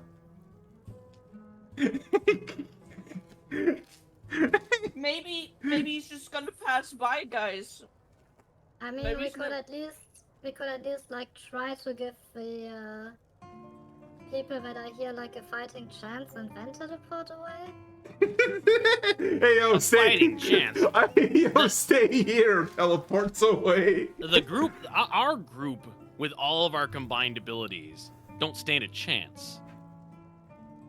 Can I like somehow estimate how much fighting power there is in the city? Oh my god. It's not a big city. Most of the people are fleeing. They're panicking and they're running away because they were told like, "Ah, yes, dragon approaching." Recifitra, let me explain to you. The champions of this town are a bunch of old drunk men. I've seen old drunk men whoop ass. Jesus.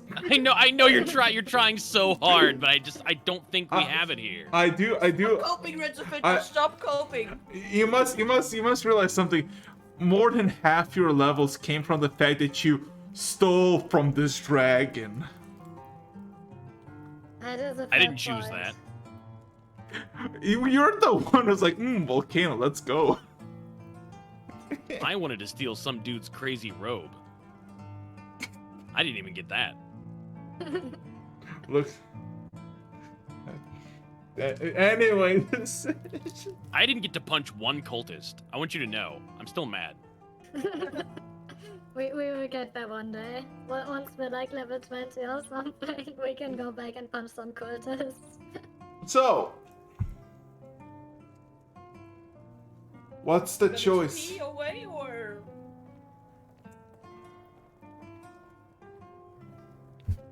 I suppose we don't have much any other options.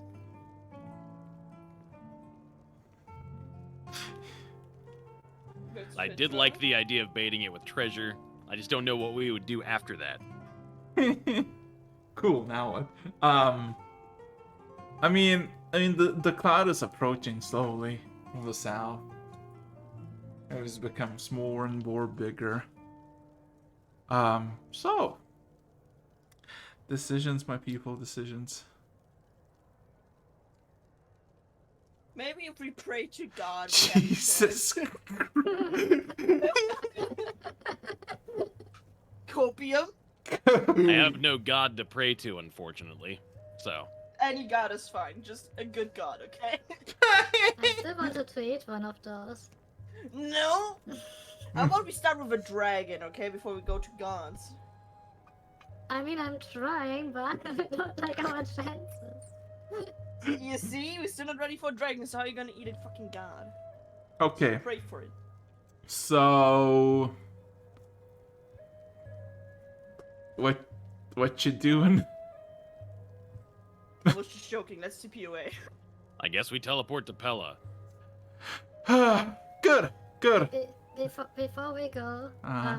I would like to find the commander, Uh-huh. and I would like to use the last 2 remaining charges of my Rod of Enchantment to enchant his weapon and armor, both to +1, and wish him the best of luck. You tried. You see him just kind of nod, acknowledging.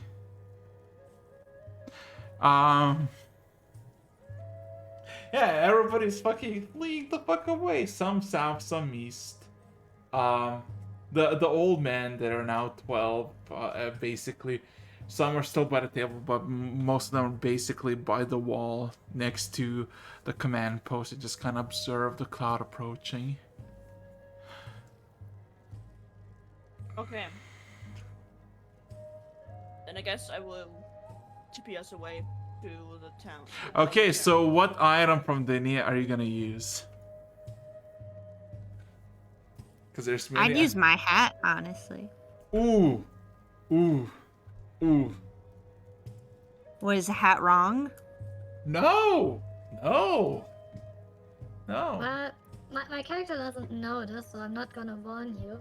But out of character, from what you've been saying, you stole it from someone, right? So there's a pretty good Steal chance it? where, like... Gift! Okay.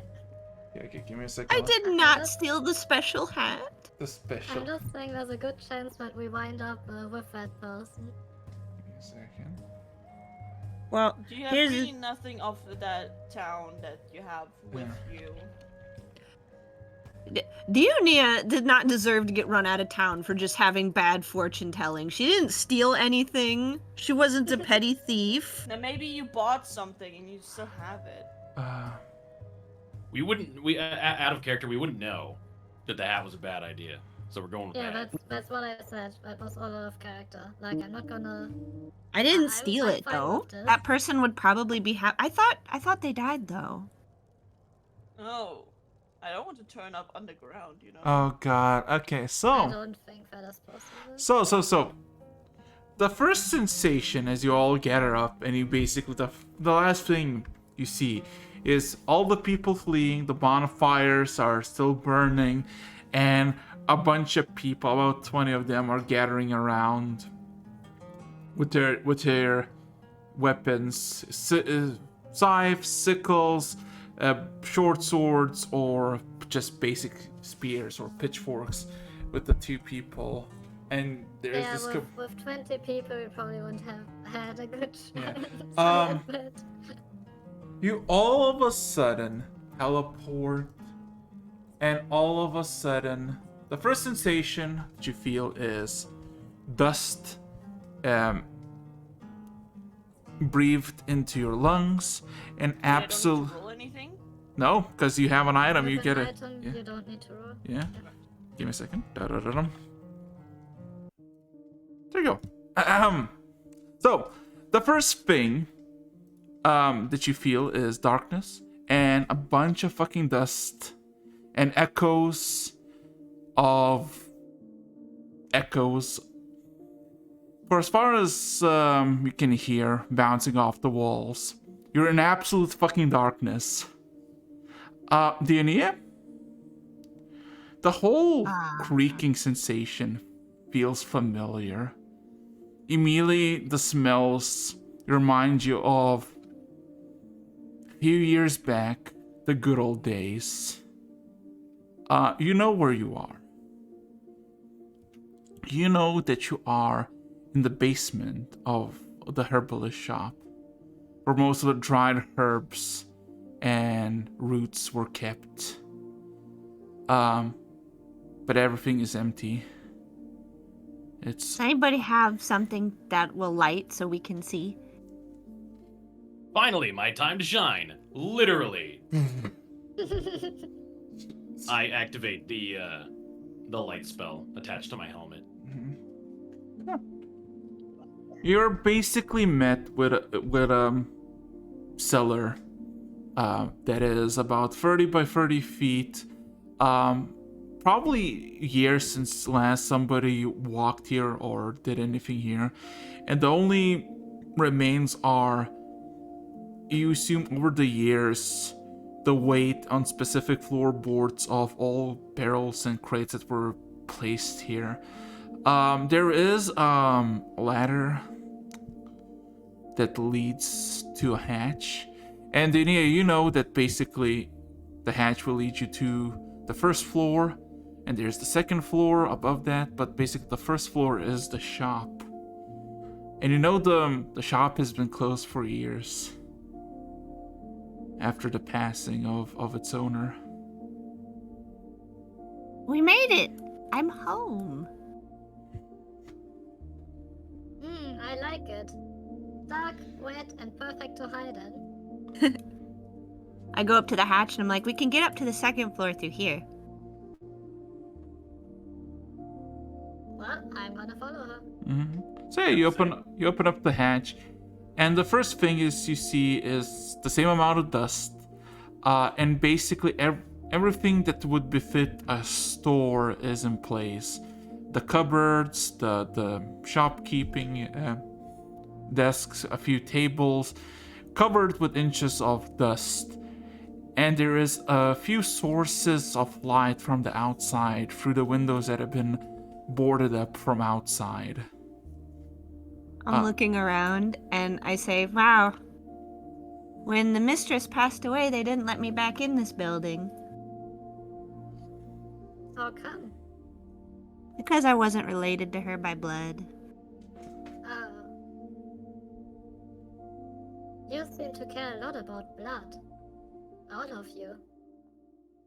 It wasn't my fault. I was basically her only family, and we took care of each other. It was the town that decided that I wasn't actually her family. Does that mean I can't have family because I don't have blood? We're your family now. It doesn't matter what other people think. There are some who think that way, though. I should have inherited this shop when she passed away. But then I got to live on the streets and I learned lots of things, so I guess it's not too bad, right?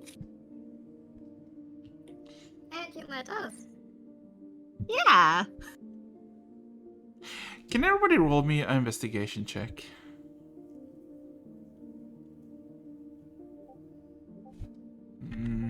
See anything cool? Oh my fucking god, Jesus Christ. eyes Detective recipe beam. drive I'm not on even the gonna bother cake. now. 30. You realize this is like a nice, cozy place. Well, all of you technically. You know, a good place to live and basically have a shop. As you kind of look around and try to figure out how to get out, there's really no way out except maybe brute force trying to open up the door, and then push the what's it called, the boards outwards and step out into the streets. Besides that, Recifitra. Just going through the first and the second floor, the basement, the cellar, having nothing absolutely. You stumble upon what you assume on the second floor are, you know, the living quarters, fully abandoned, fully, all valuables, everything of usefulness basically taken away. Except for a table, an empty cabinet that is fully wide open, and a bed frame. One thing that you notice immediately as you are here, there is, in particular places, a lot more dust than in the other places, mainly around the table. And you realize something by the way the dust is displayed is that somebody has been here, but only in a specific section around the table. And only around the table. They have not walked out of the table more than 4 feet away. Signifying how the dust is displayed. On the table itself, though, there is a book. Also covered in a thin layer of dust. Has this nice bluish color cover. And has a bunch of, what's it called? Stripes and layers of, you see thread interwoven into it. Like a nice pattern. Yeah. You find this blue book. It has no name or title. You can peer inside, or you can tell anybody if you want. I would like to have a look inside.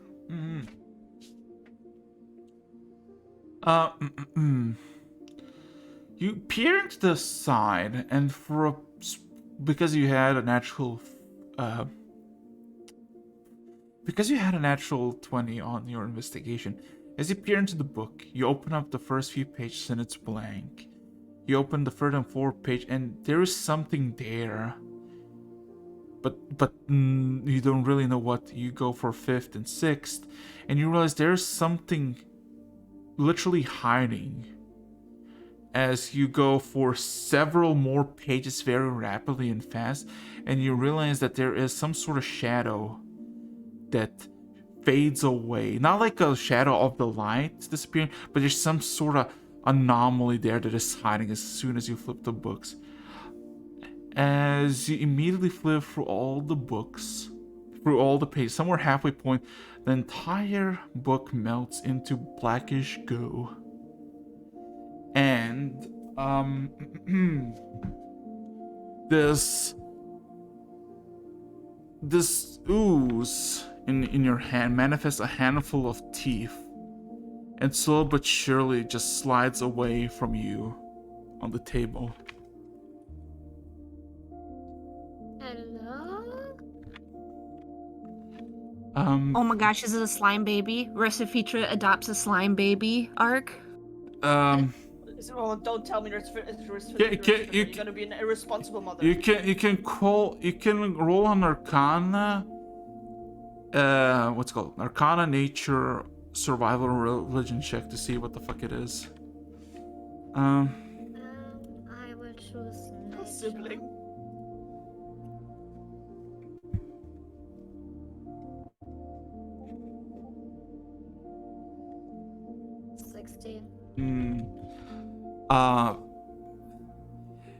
You really don't know what it is. For a brief moment, you think of yourself a news, But then you realize that oozes don't really have teeth. And you come to this conclusion, this is some sort of mimic.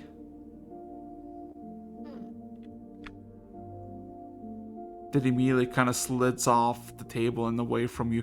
Not like fully away, but just kind of cautiously. And then, Hello? yeah, My name is Retzefitra. What are you saying hello to? I question your own name. No, I'm just questioning if I Yeah, can understand yeah. you. It stares Well, at now that she's... Yeah, sorry. yeah, as it stares, it just stares at you for a few seconds, listening to you. There is this murmur, almost like a murmur of several Stitch voices or animal sounds trying to speak back at you. You're not gonna eat me? Oh my god, it's cute. I wasn't planning on it. What are you? A servant of my. It tries to say something, but just kind of looks around and just kind of becomes significantly more smaller. Pass. It's just a small toothy slime, right? Yes. Okay, just making sure I'm... Yes, it is. It is literally the size of an apple, like that small now. It was like a size of a book, like folded, like a telephone book folded. Now it's like a size of an apple, and it just kind of looks at you, cowering. And can you just roll me an insight check? Everyone or just Recifitra? No, just Versifitra.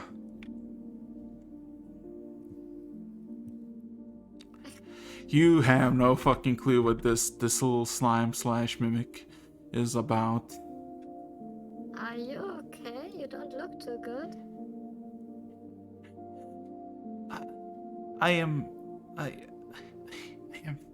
fearful. I am afraid.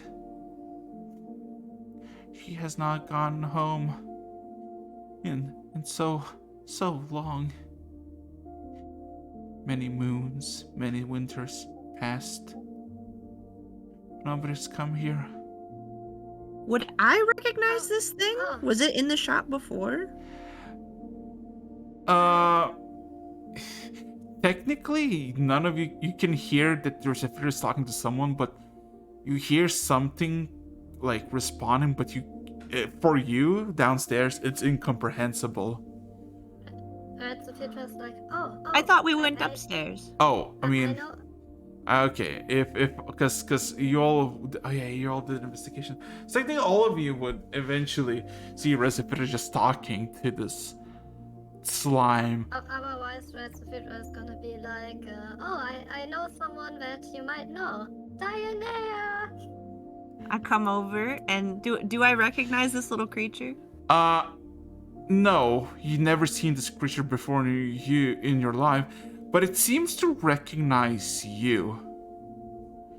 As all of a sudden it starts to like kind of go across the ground, collecting all the dust around it, and slowly but surely making up to your foot and climbing up your leg. Oh. As it climbs, it speaks out. I remember you, the girl with the mask, the shy little creature.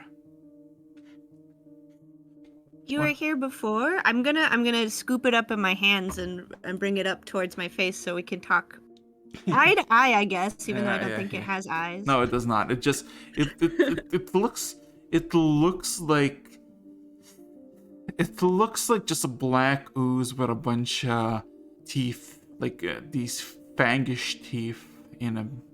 They're not biting. They're not scraping you. They're all kind of just in the middle, floating around, occasionally affixing some sort of pattern.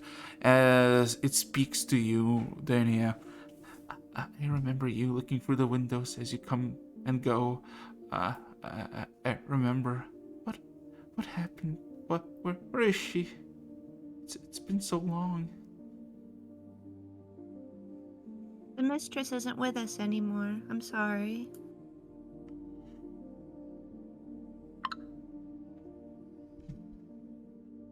There's this audible vibration, and there is this sensation of numbness that comes across your palm. As you realize maybe this is some sort of whimpering or something. As it kind of becomes less of a sturdy puddle, more of a sludge, almost liquid in your hand. And continues, no.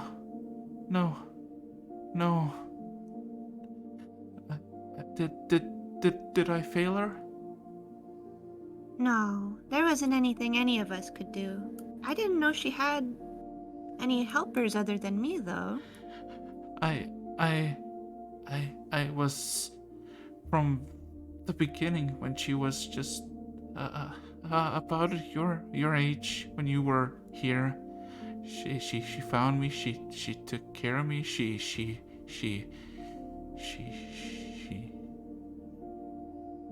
And the slime just goes silent.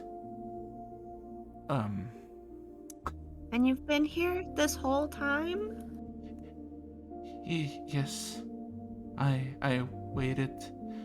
I seen men come a few years ago. Big, angry men taking anything, everything I hid in the shadows, and I waited, but no one came, except for you. Oh god, you must be hungry after all this time, and that's if it were like gives it a ration.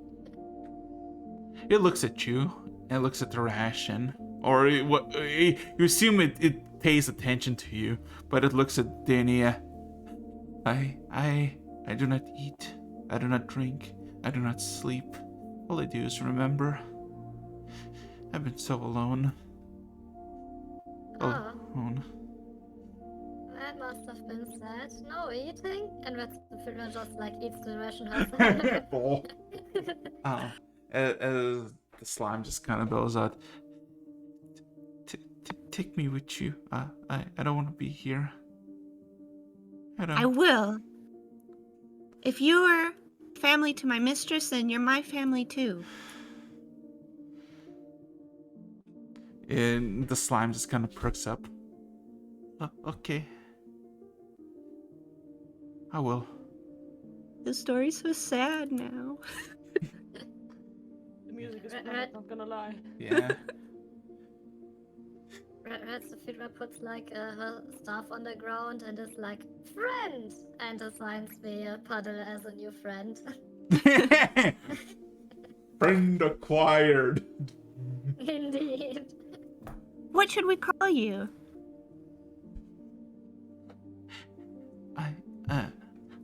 My friend called me many things, mainly ink, for she used me to write things, letters,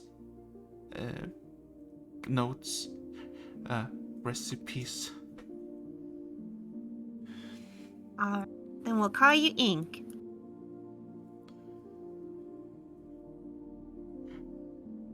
Is the whole party witnessing this, or do we have to go explain this?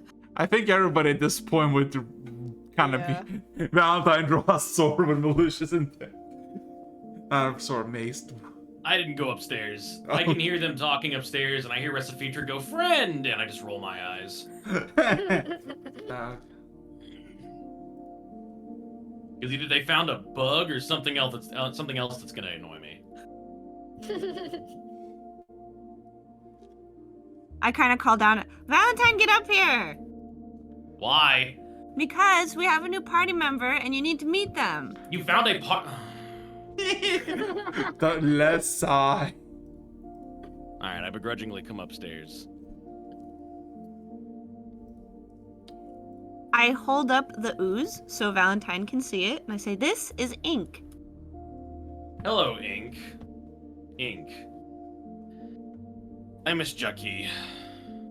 When will I have another party member that's just A guy. I miss Chucky too. Ink's a part of our family now, so you have to be nice to him. Of course I'm gonna be nice to him. What do you take me for? A pretty rough guy. A pretty swell guy that bashed a kid's head in. I gesture to myself. Do I look rough? Yeah, What? pretty much. I look at Ink again and I say, I've gone through a lot with these people. They can help you and you can trust them. Okay. I will.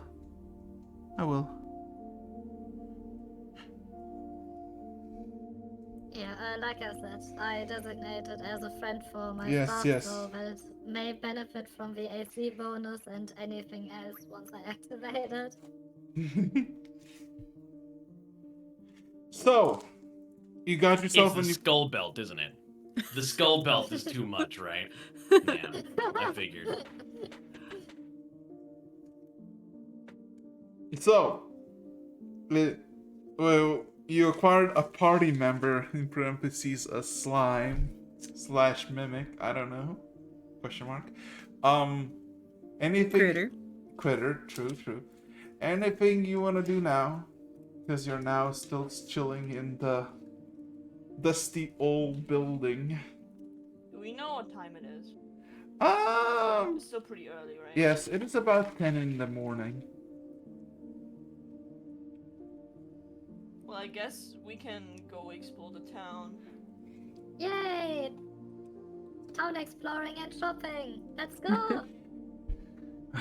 Boy. So, now a simple question for all of you. Yeah. As you have this difficult task of you are barred in from inside out. From outside in, actually. How are you gonna get out? Just say when we got just in. Jimmy the door. Just It's an old door. Recipedra just like kind of drops everything she's carrying on the ground and oozes through the door to the other side. Yeah, there you go. there you go. Okay. Give me a second, let me change the music. I was actually hoping you're gonna just jump kick the door in. I mean, just a lot better, honestly. But I mean, we probably still have to do that. give me a second, hold up. Okay, so Add my items. I'm gonna quickly just change the music because the sad moment has passed. There you go. So, the first thing you see, Recipitra, as you go under the door, is you are somewhere in an alleyway. Not an alleyway, but like in a corner next to an alleyway. There is a massive bridge about 100 feet above you that seems to be going from, what's it called, north to south. There are streets everywhere you look. There's a shit ton of people. And there's a shit ton of houses, most of stone. And all those people, one by one as the seconds pass, stop and look. Some from 10, 15 feet, some from 30, 40. As they all of a sudden see just from the door, a slime just stands up. Hello, my name is Recipedra. Roll me a persuasion or a performance. I'm not sure how much of a difference it makes. It could. I'm not gonna say what it makes, but you gotta do it. You gotta do In it. terms of modifiers? Yeah, I have the exact same modifier. Okay, how are you feeling? You feeling persuasive or performy?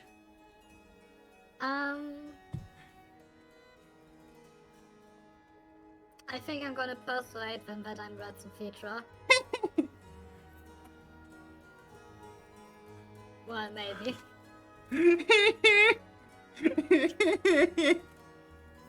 So, as you are currently saying hello, I'm Recipient to a bunch of people. Some people pale seeing that now this reddish, bloodish, translucent slime is talking to them. Fast walking away, while some like everybody kind of clears the path around you, and some are running off in the distance yelling, guards. Guards. You look back at the door, right? It is a simple wooden door with a metal like lock, or I guess the highlight where the lock is.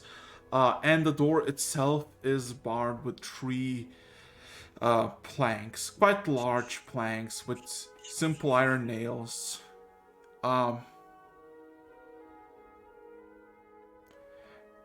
Yeah, what would you like to do with this?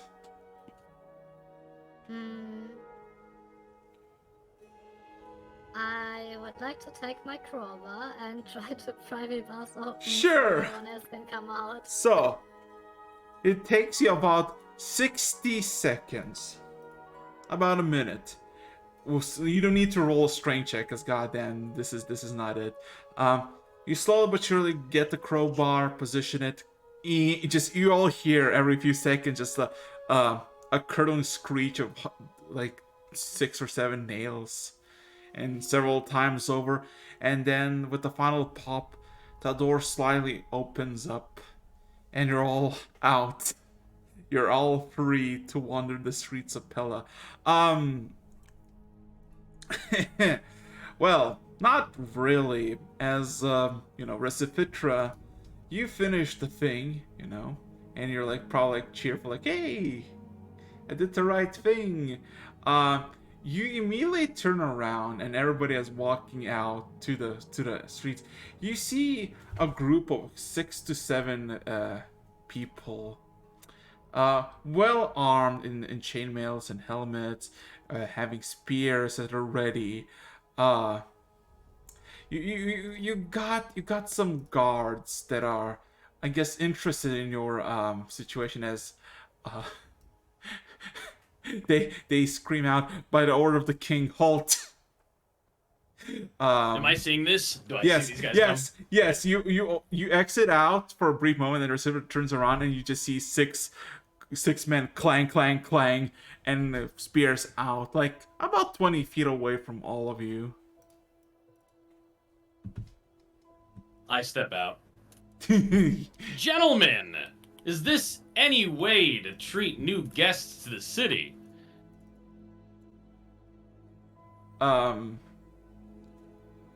They all kind of look. They kind of look at all of you, all 5 of you. Mainly looks at the slime, and one of the people just kind of give like a motion with the spear towards Recipitra.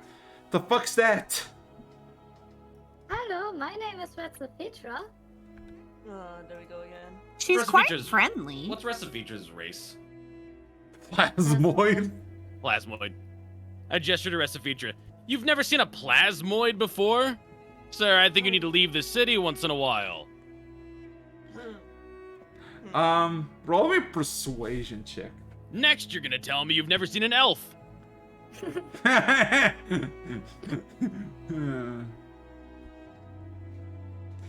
If you can roll me persuasion. God, I need to roll a different character that has higher charisma next time I play. It's the guards look around, not flabbergasted. You can't really see their facial expressions as you kind of look. Some murmurs are between each other, and one of them kind of step out of the crowd of 6 and say, "All right, this is how I'm gonna do. I'm gonna call my officer, and you're just gonna stay here. If any of you move, you're all dead. Okay?" It's the skull belt, right? It's not trustworthy. It's not a trustworthy piece of garment, is it? I knew it.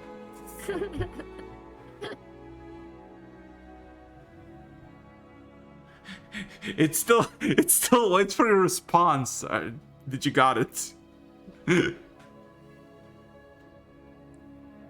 As in, he's gonna get something, a supervisor, a manager, if you will, and you stay put. I turn to the rest of the party. Well, I guess we're being detained. Okay. Oh, I've never been detained before. I That's have. not very good for me. Don't worry, I'll get us out of this. Okay. He says, knowing that his character has a +0 on all charisma checks. So I have the highest charisma, but I don't want to talk to anyone. So as time passes on,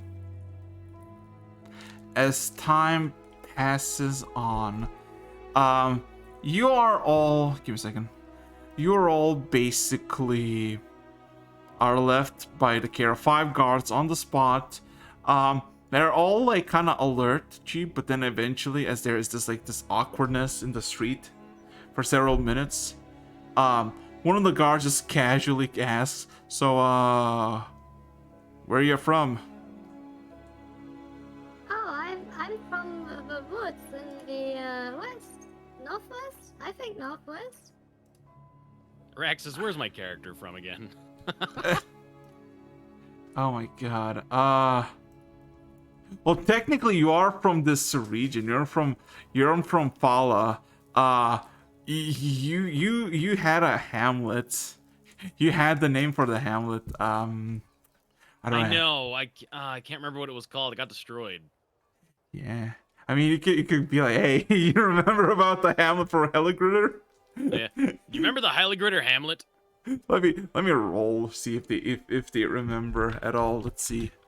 Any of them. Let's see. I'm gonna make roll for 5 of them. See if any of them.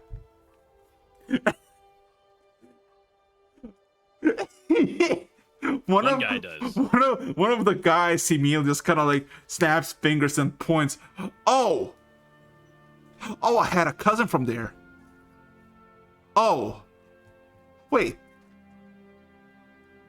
I was told everybody died there. Wait, who are you? Points.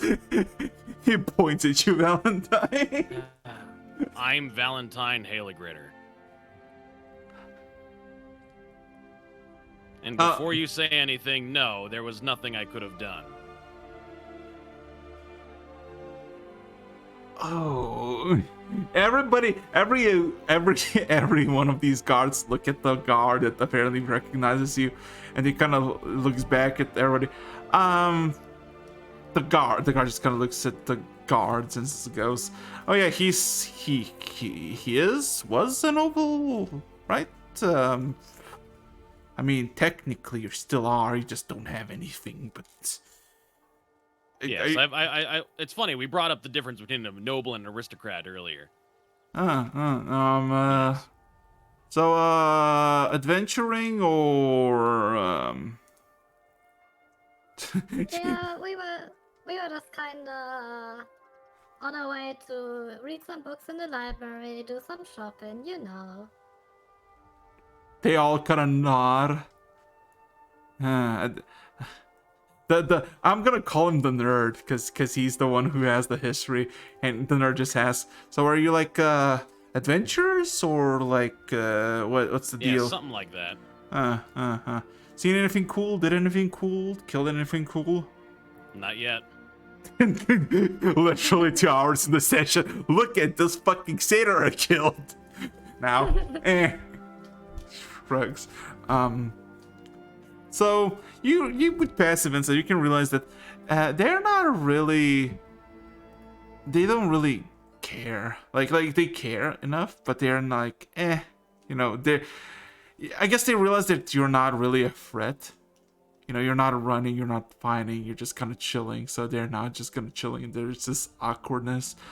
I'm visibly annoyed.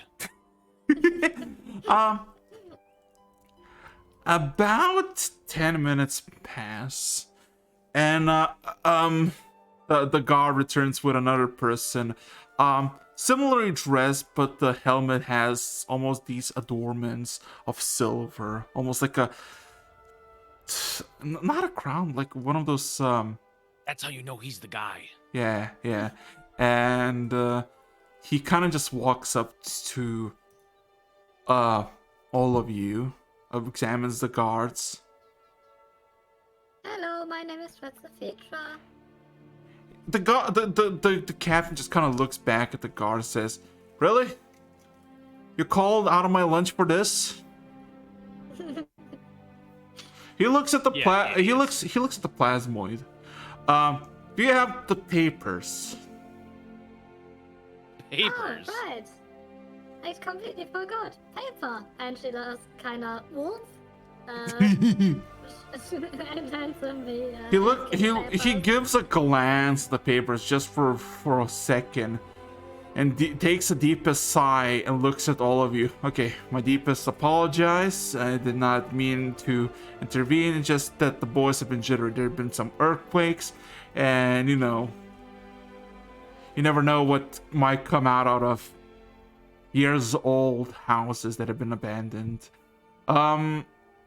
Good to see that one of the High King's chosen are here to visit. If you have any trouble, Recipitra, he hands you the papers. He shows them the papers. They know what they mean. They cannot read Elvish, but goddamn, they can see a High King's sigil if they really are not blind. And he hands you the papers and kind of looks at you with a nod. Looks back at the fucking guard and just yells, "Scram!" Everybody runs off in two different directions, and the officer just kind of begrudgingly walks away. Okay, bye.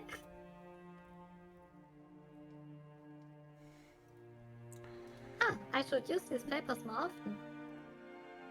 Yeah, I keep forgetting that you're of higher station than me.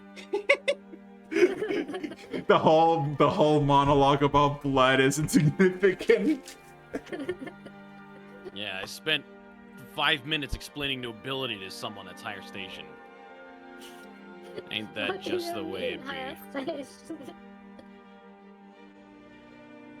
It means that when we talk to the librarian, just show her those papers and we'll get everything we want.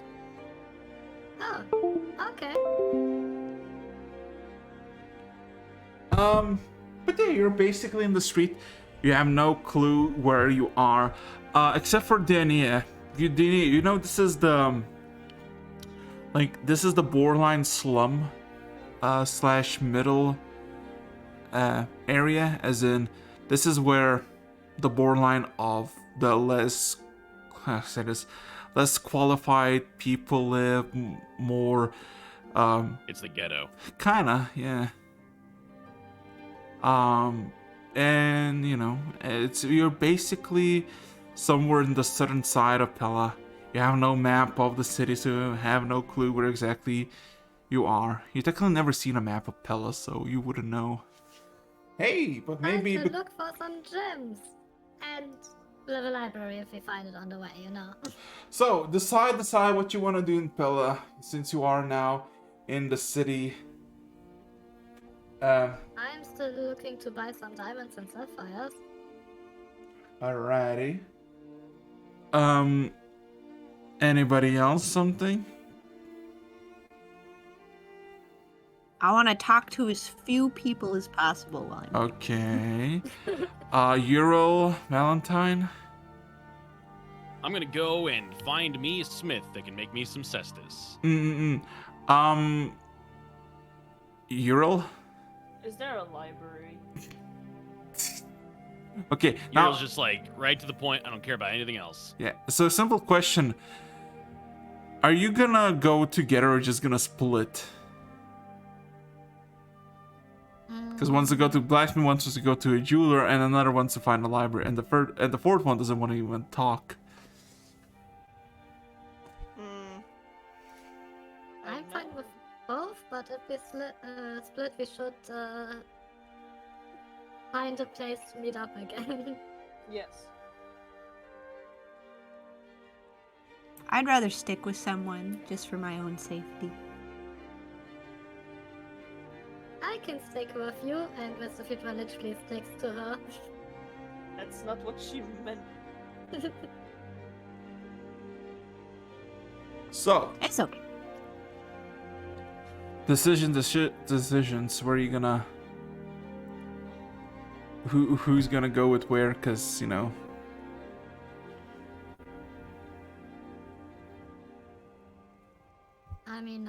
fine with meeting back here in a bit. Yeah, we Yeah. can just meet back here at the. We can just meet back here at the shop. Okay. Yeah.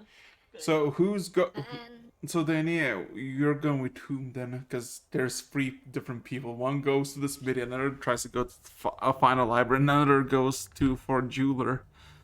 I guess I'm going with Recifitra because we're holding hands now.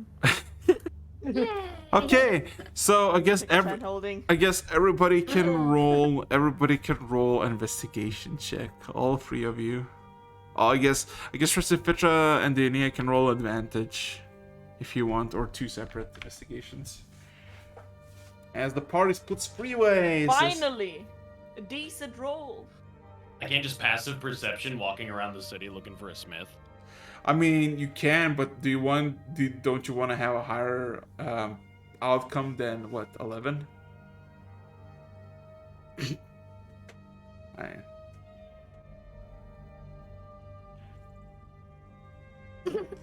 Damn. Yeah, I'd love to have an 11.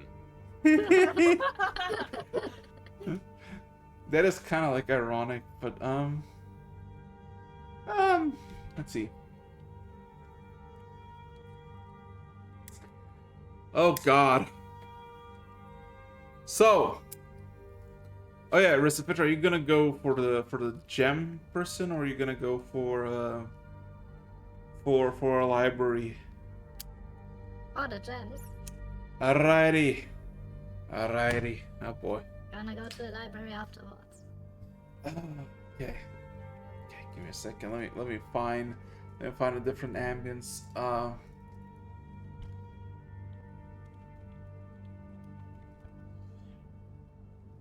There you go. Okay. This will be more fitting, I guess. Shit. There you go. So.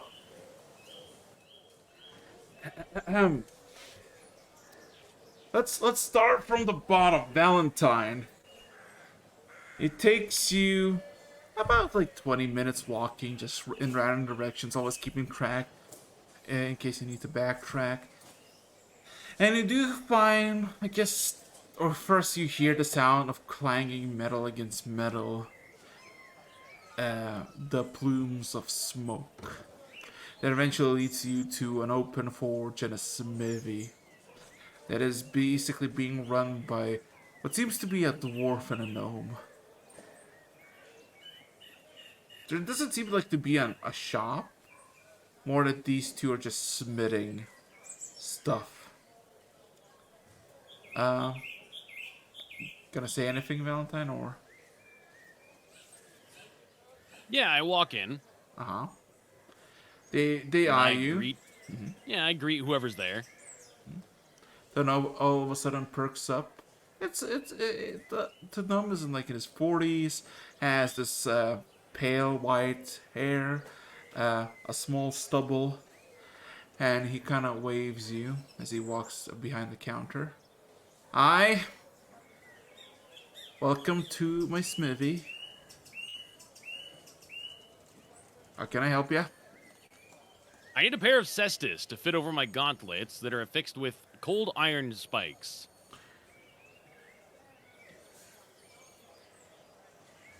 He listens to your request, almost like jaw open. I am not one to pry, but that is an oddly specific order. Could I get a courtesy of knowing what it would be for? For punching things. Punching things with a fey, I assume. Well, yeah.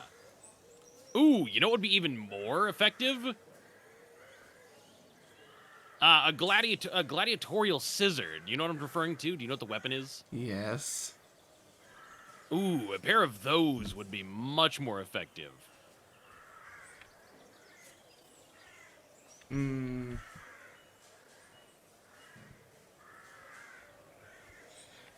It looks at you for a good moment, just kind of eyes you. I know what it is. Okay. It is trying to make its mind up. Cold iron. Do you have any? Personally, let me check. I feel like I've been going through that a lot. No, I don't believe so. No, I don't.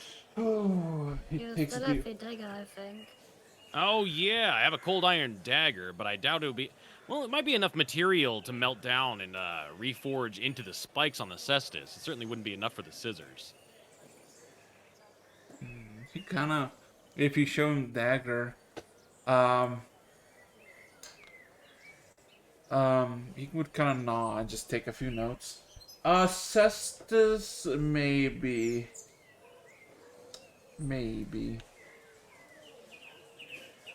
Um, is the core also cold iron? It's not just a simple layer of cold iron on top of, say, steel. Nah, it is pure cold iron. Then, I mean, cestus would be not a problem, assuming you have the coin at the time for it. Of course. I assume you also would like some...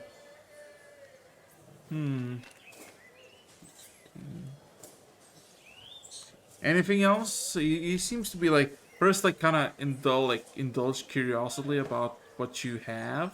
Because like, you don't usually come randomly to a person and say, hey, I want to have gloves with spikes made of cold iron. So he's like kind of taken back. But seeing that you seem legit and have some material, he's kind of just nodding, kind of going along. Anything else particular or odd in the same sense? Yes. While we are dealing in cold iron, I was wondering if you had any smiths that could craft a whip spike. Ooh.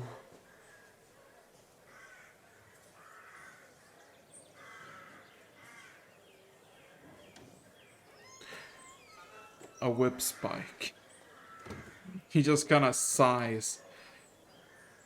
The last time somebody asked of a whip spike was of those Celigrir folk. I'm sorry, say that one more time? He looks up at you as he writes stuff down. The last time somebody asked for a whip spike was one of those Celigrir folk. Yeah. He had one of these, right? And I pull out a little gold sigil and I show it to him. Ah. Um. Yes. He also starts to sweat slightly. Fascinating. Do you happen to know where that guy went?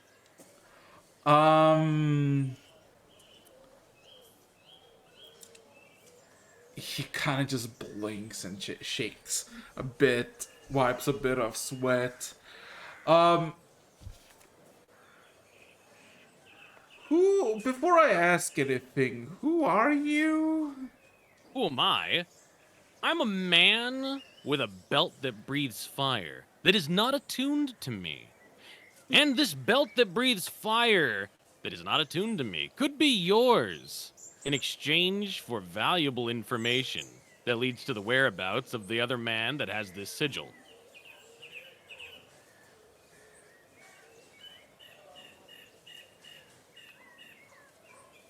This belt? Can you just present it to me, or are you just gonna... Yeah, I take the skull belt off and I put it on the counter. Okay. Completely authentic. I guarantee its usefulness. Is it the belt with the hell with the mythical item? Yes, it is. No.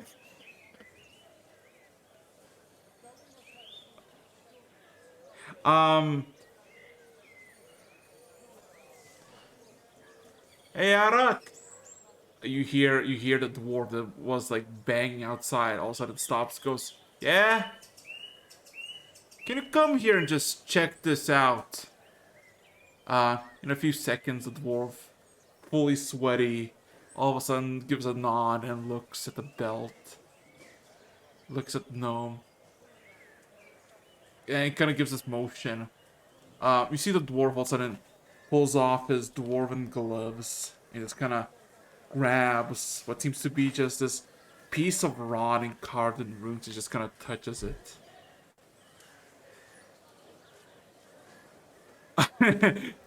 The man's hair stand up on his back visibly.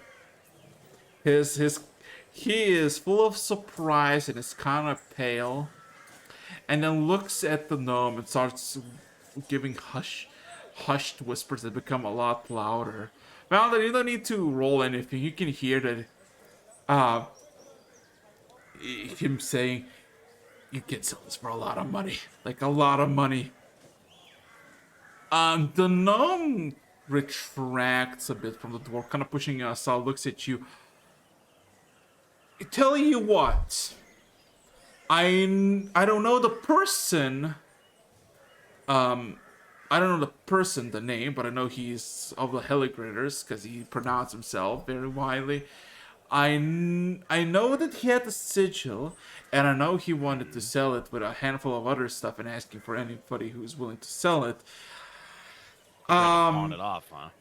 I don't really know where he went, but for this belt,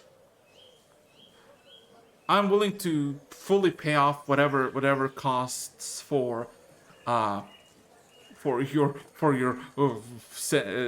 gloves, and additionally for your for your scissors. Also, I'll find some coal iron, and I'll basically ask around, see if anybody has seen this. Only way you're getting this belt is if I see the face of the man who came in with this sigil. So, otherwise, our business is pretty much over.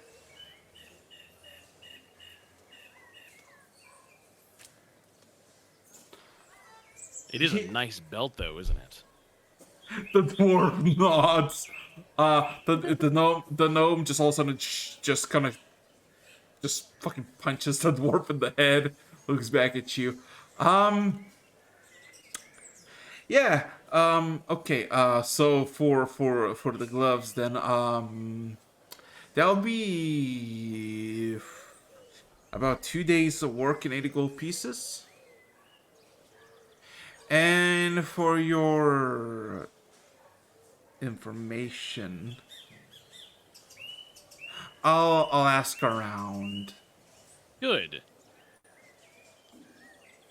I appreciate that. And tell you what, if that guy shows up again, don't mention me. He nods. I don't think he will show up. He showed up here twice.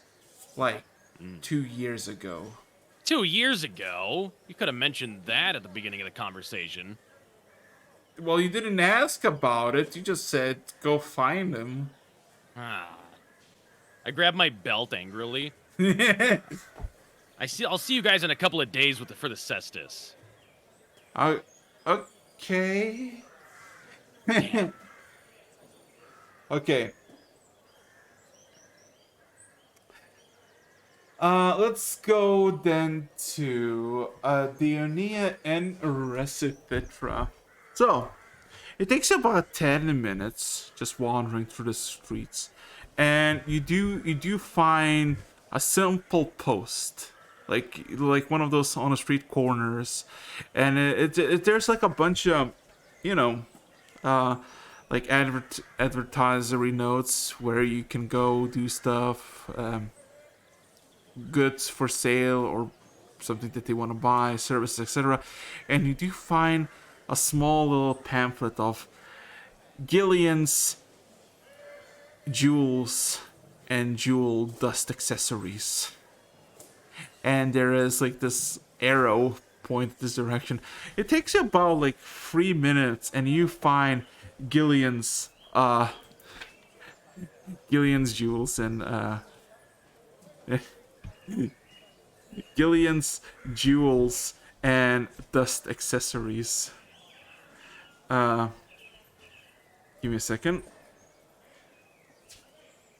So, as you walk in, the place is empty. As in there's no one there. But you hear a loud snoring. Give me a second. Let's see. Change the music. Oh, it's not different, but yeah. You hear just a loud snore, what seems to be behind the counter, or I guess on the floor behind the counter.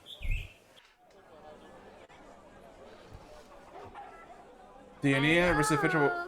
Yeah.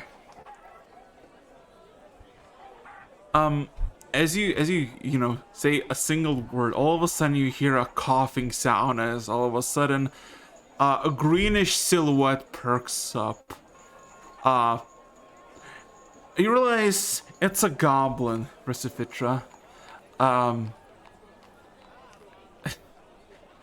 It's for a brief moment you think that it's naked because you don't see any clothing, but then you realize this goblin over here is covered entirely from his neck to whatever you can see behind the counter in emerald or jade or something in both.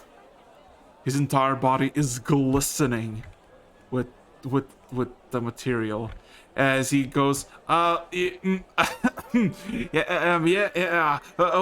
to my shop, jewels, jewel dust, yes, then all of a sudden, because the goblin's looking down here, he looks at you as a Fitra. Stay off the merchandise. No oozes allowed. They eat everything. He blinks, looks around again. I'm sorry. I just had a bad dream. What can I help you with? Recifitra is my very name is well behaved. Recifitra. He won't eat anything. Recifitra nods very enthusiastically and approaches the counter. And basically, I would. So first off, I would like the value of these gems estimated. And she pulls out the 2 topazes and the 2 diamonds, where you only said that they are worth 500 GP or more. He looks at these jewels and immediately grabs them and kind of examines and takes a whiff of them, eyes them like one of his eyes bulges slightly as he kind of examines it closely. Eyes at you, Recipitra, not knowing where to look because you don't have any eyes. And it kind of points the jewel topaz that he has in his hand. Whom did you stole this from? Or where did you get it? I'm not gonna snitch, I just wanna know. Well, let's just say we found it among a lot more of its kind. Is it somewhere nearby? I'm afraid not. Aw. So you gave him 2 topazes and 2 rubies, right? 2 diamonds. 2 diamonds, yeah. He looks at the topazes. Looks at diamonds as well. Eyes them. Every once in a while, he all of a sudden glares at both of you, making sure that you're not touching or stealing anything. Looks back at the jewels. And takes like 10 minutes of him just eyeing, and then places all the jewels in front on the counter for you to see. And starts pointing. The first topaz is 690, as in 690. The other topaz is 630. The one diamond is 550, and another diamond is 600. Alright.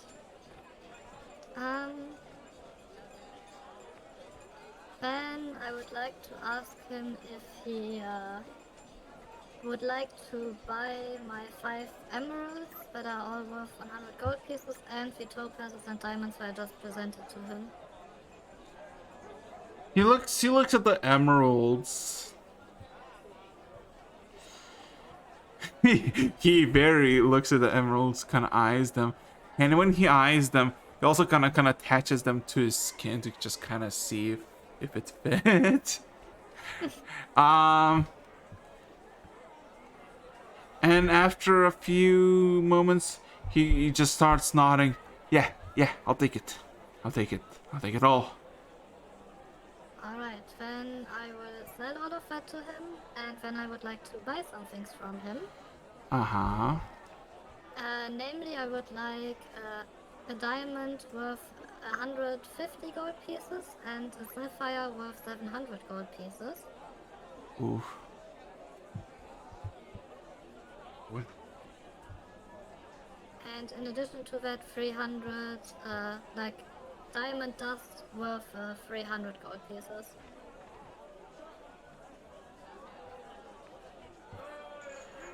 Oh boy.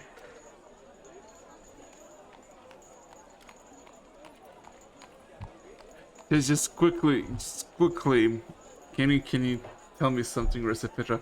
Did you note down the topazes? Cause I thought I was writing on the paper, but apparently I wrote Yes, on the, I did. yeah. You said 690 and 630. Yeah, and then for I think it was 550 for one diamond, and then Yes, and 600 for the other diamond, and 500 for all the 5 emeralds. Yes. Give me a second. I'm just gonna quickly. Let's see. Give me a second. I'm just gonna make sure that is happening. 630. If I can't get the diamond dust, then I won't sell the diamond, by the way. Okay. Like, I will only sell the diamond sim if I can get the diamond dust in exchange. Give me a second. So 290. So you want sapphire for 700 and diamond dust And for a diamond for 150 gold pieces and diamond dust for 300 gold pieces. you can see 300. So in total, that's 1,150 gold pieces worth of gems that I want from him. In addition to selling the stuff that I have. So in total, it would be, after some calculation, as he nods that he has this and that, at an equivalent exchange for you selling your topazes, your diamonds, and the emeralds, but you getting the sapphire, additional diamond, and of course the dust, it would be that you would get 1,820 gold pieces. Give me a sec. Let me quickly calculate that as well. I really hope I'm not bad at my math.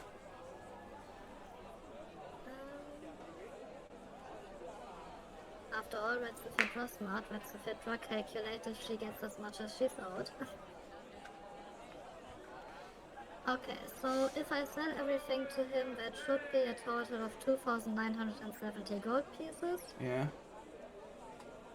And what I want is 1,150, meaning that he should still pay me 1,820 yes, gold pieces yes. on top of the rest. Yes. Yes. Okay, so yeah.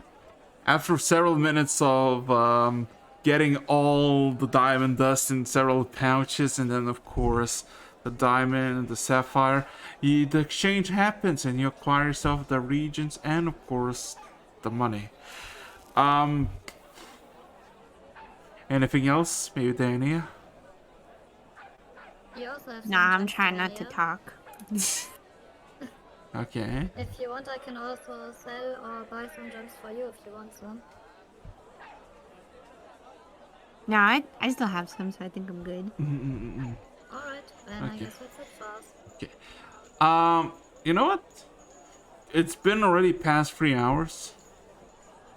So technically we could stop it and then left. Oh, next time we can go to Euro. As you all acquire. Yeah, I didn't know what time it was. Yeah, so yeah, technically now you witness potentially a bad omen arriving, but also you're now in the capital of the region. Very cool. Yeah, session 17. Nice, nice. Anything you want to say to the stream before I'm shutting the stream down to survivors? We will take down that dragon one day. One day. One day. Once we are level 20.